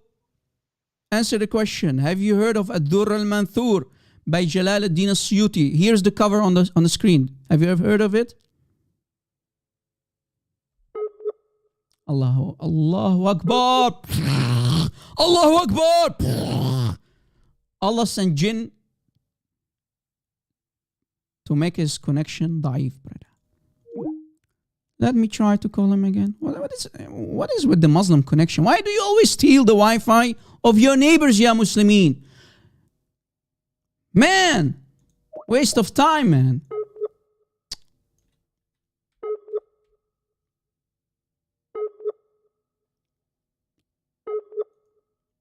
Next time say inshallah. Brother Ahmed Khan, next time say inshallah. Ahmed Khan, are you in the live chat? Guys, confirm if he's in the live chat. Ahmed Khan, I don't want you to call because your connection is clearly da'if. Look at the screen, watch my channel. I'm going to show you. Give me a one, Ahmed Khan, if you are in the live chat, to make sure that I'm not going to waste my time with you. Ahmed Khan, are you watching? Give me a one, Ahmed Khan. If you are in the live chat, watching. Your connection is da'if. You're wasting my time, my friend. Are you in the live chat, Ahmed Khan? Is Ahmed Khan in the live chat or watching? Is Ahmed Khan watching? Mayday, mayday. The apex predator, you're the only girl that was showing her boobies and breastfeeding adult men was Aisha, your mother Aisha herself, the mother of the believers. Your Aisha, the little girl Aisha, was breastfeeding adult men, and I can prove it, and I already proved it today. So don't even go there. Don't force me to continue embarrassing your mother Aisha. Guys, Ahmed Khan is not watching? Okay. But anyway, let me show it. Here is a Dhur al-Manthur to prove to everybody, again from Dhur al-Manthur, if we go to page 525, by Jalal ad-Din Suyuti, volume 10. And thanks to the Lord, guys, as you know, we downloaded the book and we find it in the book. Look, page 525. Here is the hadith. Page 525. Here is the hadith. The isnad bisanadin rijalahu thiqat, trustworthy. Rijalahu thiqat. Here it's mentioned that Satan cast on his tongue. Look, here is the chain. عن ابن عباس قال إن رسول الله قرأ. Ahmed Khan. Hello? Hey, Ahmed Khan, are you now as close as possible to the modem? Okay. Where is the hadith? It's on the screen. Do you see it? Wait. Okay, I'll wait. Before the rapture, dude. Don't waste my time, Ahmed. When you call me, make sure to always look at the screen, mute YouTube, and look at the screen, please. Okay. Do you see the screen? I'm seeing it. Okay, what does it say? What is this book called? I can't read Arabic well. What? My Arabic isn't good to read. Okay, what does it say here? This is the translation of the book. Ad-Dhur al-Manthur, pages 525, right? Volume 10, Jalal ad-Din Suyuti. Ad-Dhur al-Manthur li Jalal ad-Din Suyuti. Does it say that? Yes, it says that. You can confirm. You can go to your scholar. But all the hadiths isn't true. There are hadiths in books as So you're saying that the hadith is da'if? You're saying the hadith is da'if? Which is No, in this book, not Sunan Abi Dawood. This book, Al-Dhur Al-Manthur. You're all over the place. You're talking about a different book. Okay. So in this book, do you think that the satanic versus hadith is da'if? all the scholars say it is not Sahih. What if I can show you it's Sahih? Al-Albani and others. What if I can show you that Al-Albani is a liar, a scumbag, a deceiver? What if I can show you that he's lying? What will you do? So will you leave Islam? Should we? Will you leave Islam if I can show you that it's Sahih? Sahih, okay. Will you leave Islam? That's my question to you. Answer the question. Will you leave Islam if I can show you a Sahih hadith? Yes, yeah, Sahih. Guys, it's recorded. He said, yes, I will leave Islam. Okay, glory to God. Watch. What does it say here in the bottom? Look. Is it big enough for you? What does it say here? On page 525 of this book. What does it say? Hello? Lord have mercy. I think, guys, really, this is proof that Muslim men, Sahih Hadith, right? You said you quote from a book which says Sahih. It says Sahih or does it say Da'if? What does it say here? Who says that? Al-Albani make it Da'if and other scholars. Who cares what Al-Albani said? If we see what the book says, that means Al-Albani is a liar, right? Look. Al-Dhur Al-Manthur by Jalal al-Suyuti. Page 525 and 526. Look. What does it say here? The isnad is what? Bisanadin sahih. Do you see it? Where? Are you blind? Are you blind like Asim? Are you blind, brother? Guys, I think the guy is blind. Are you blind? Bisanadin sahih. Look at the screen, idiot. This is one book which says that I can. There is more than 10 scholars say that it's da'if. Who cares? Maybe they are lying. Maybe Sheikh Al-Albani is a liar because did he tell you that there are books that say that there are? Maybe Sheikh Suyuti is lying. What? And maybe Sheikh our first the narration which what does it say here? Again here in the footer. Look. Even the footer says وَرِجَالَ هُمَا رِجَالُ الصَّحِيحِ.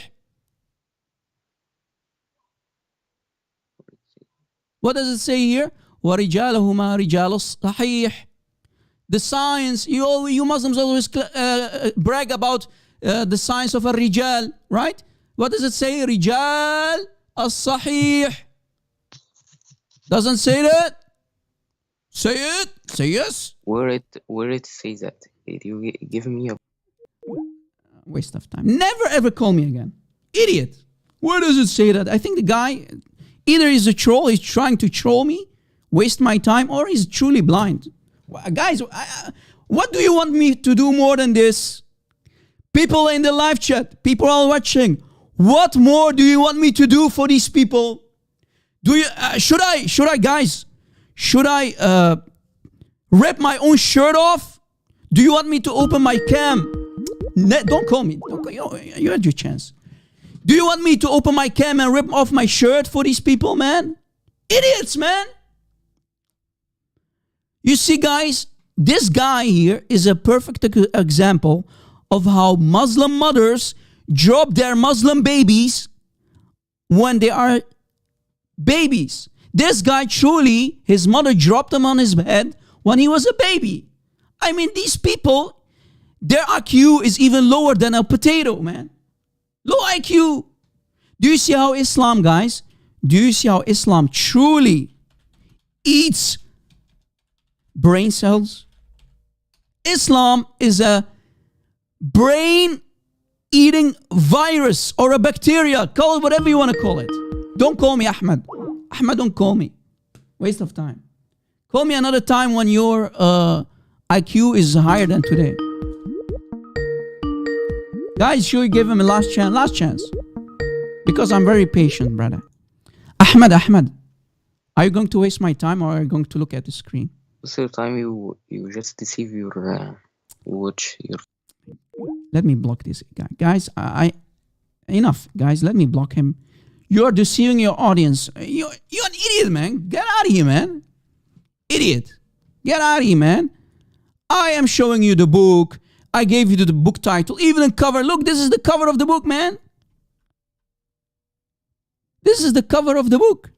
Guys, for the people who will call me a liar, let me even give you the download link.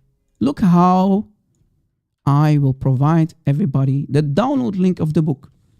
Here is the download link, right? Let me open even the book in front of you guys. Let me open the book in front of you to show you that we are not lying, because I have, let's see if this is the correct one. See?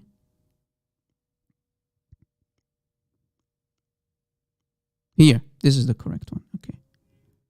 If we go to page, oh, look how many pages, guys. Do you see why it's really hard?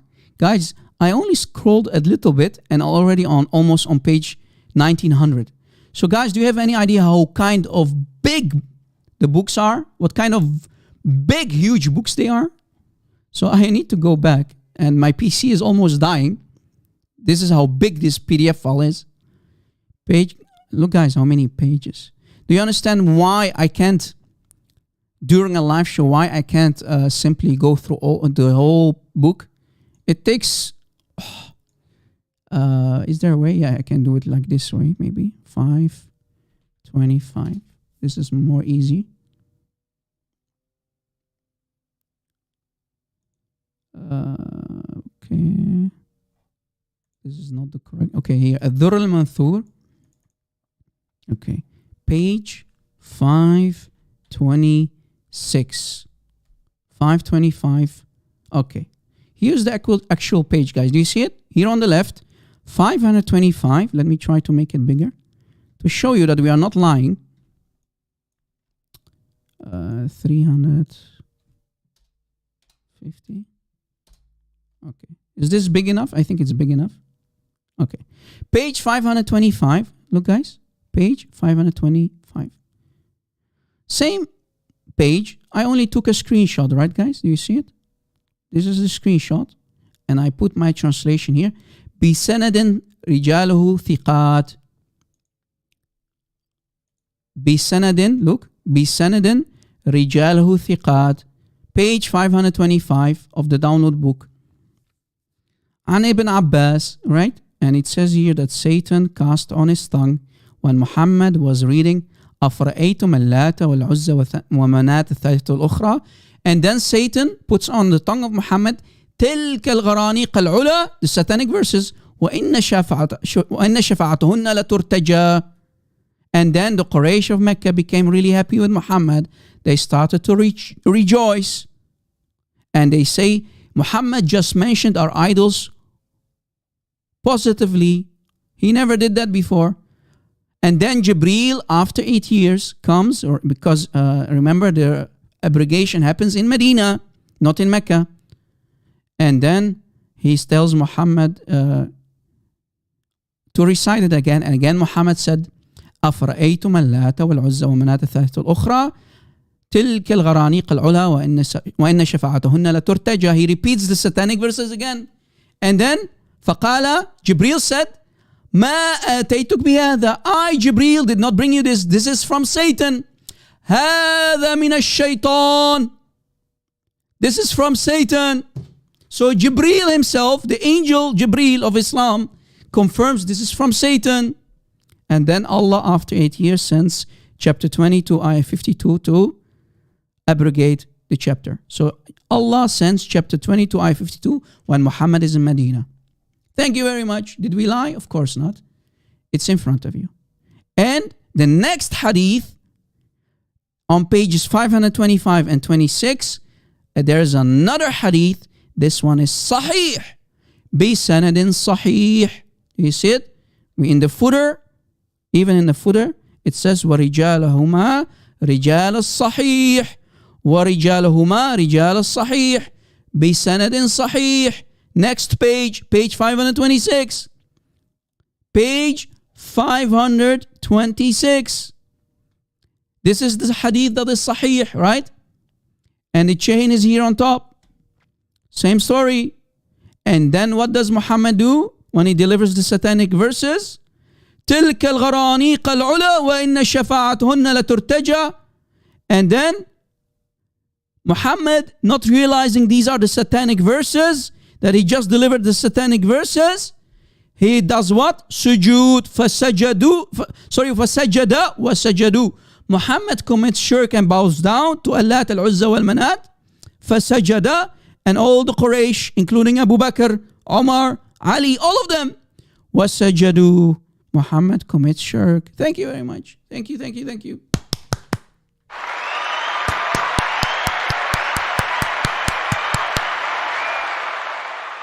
You see it? And I took screenshots, guys, to show you the shirk of Muhammad.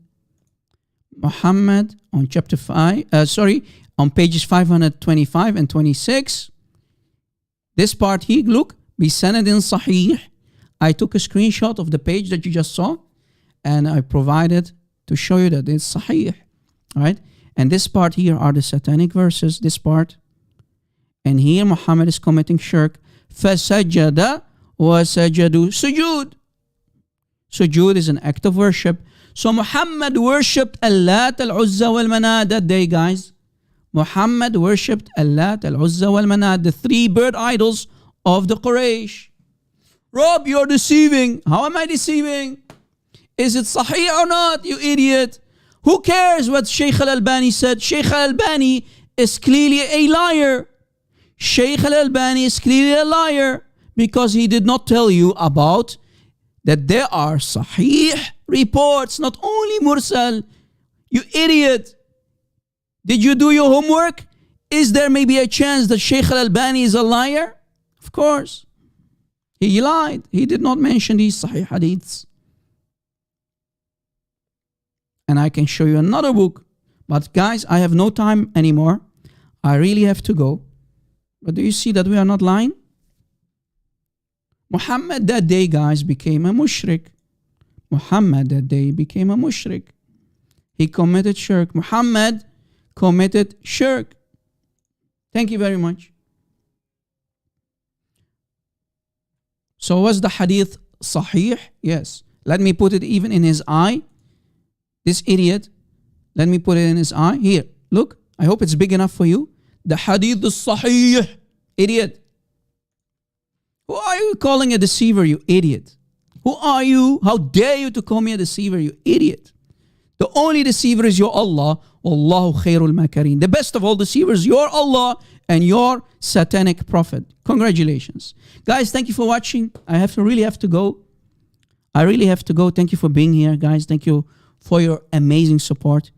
If you want me to go full-time, I'm really tired. I really have to go.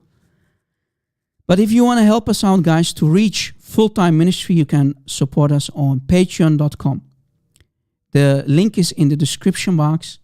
I want to ask you guys to pray for me. Pray for my shortcomings. I'm a sinner. I myself need Jesus. Pray that we can have a long, healthy life to do this for many years to come. And really, it's my wish to do this full-time, guys. Lord willing, we will go live another time, on another day, and I will go through Fath al-Bari to provide the link, to provide the reference, guys, of that hadith, to find it like I found the satanic verses, sahih chains, as you see, in the physical books itself.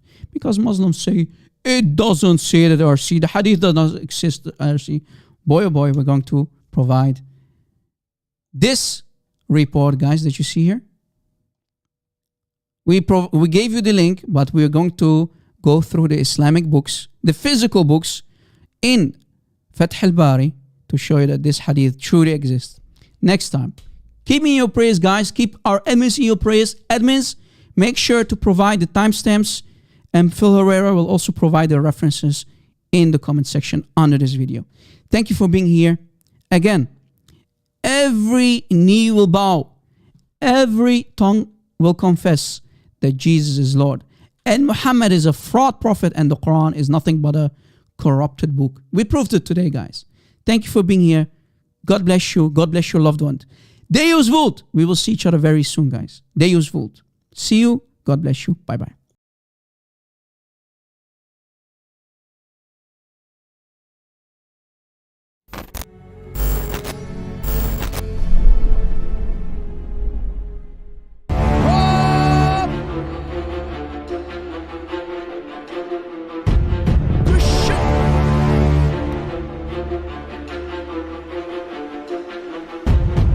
Backup channel, please subscribe.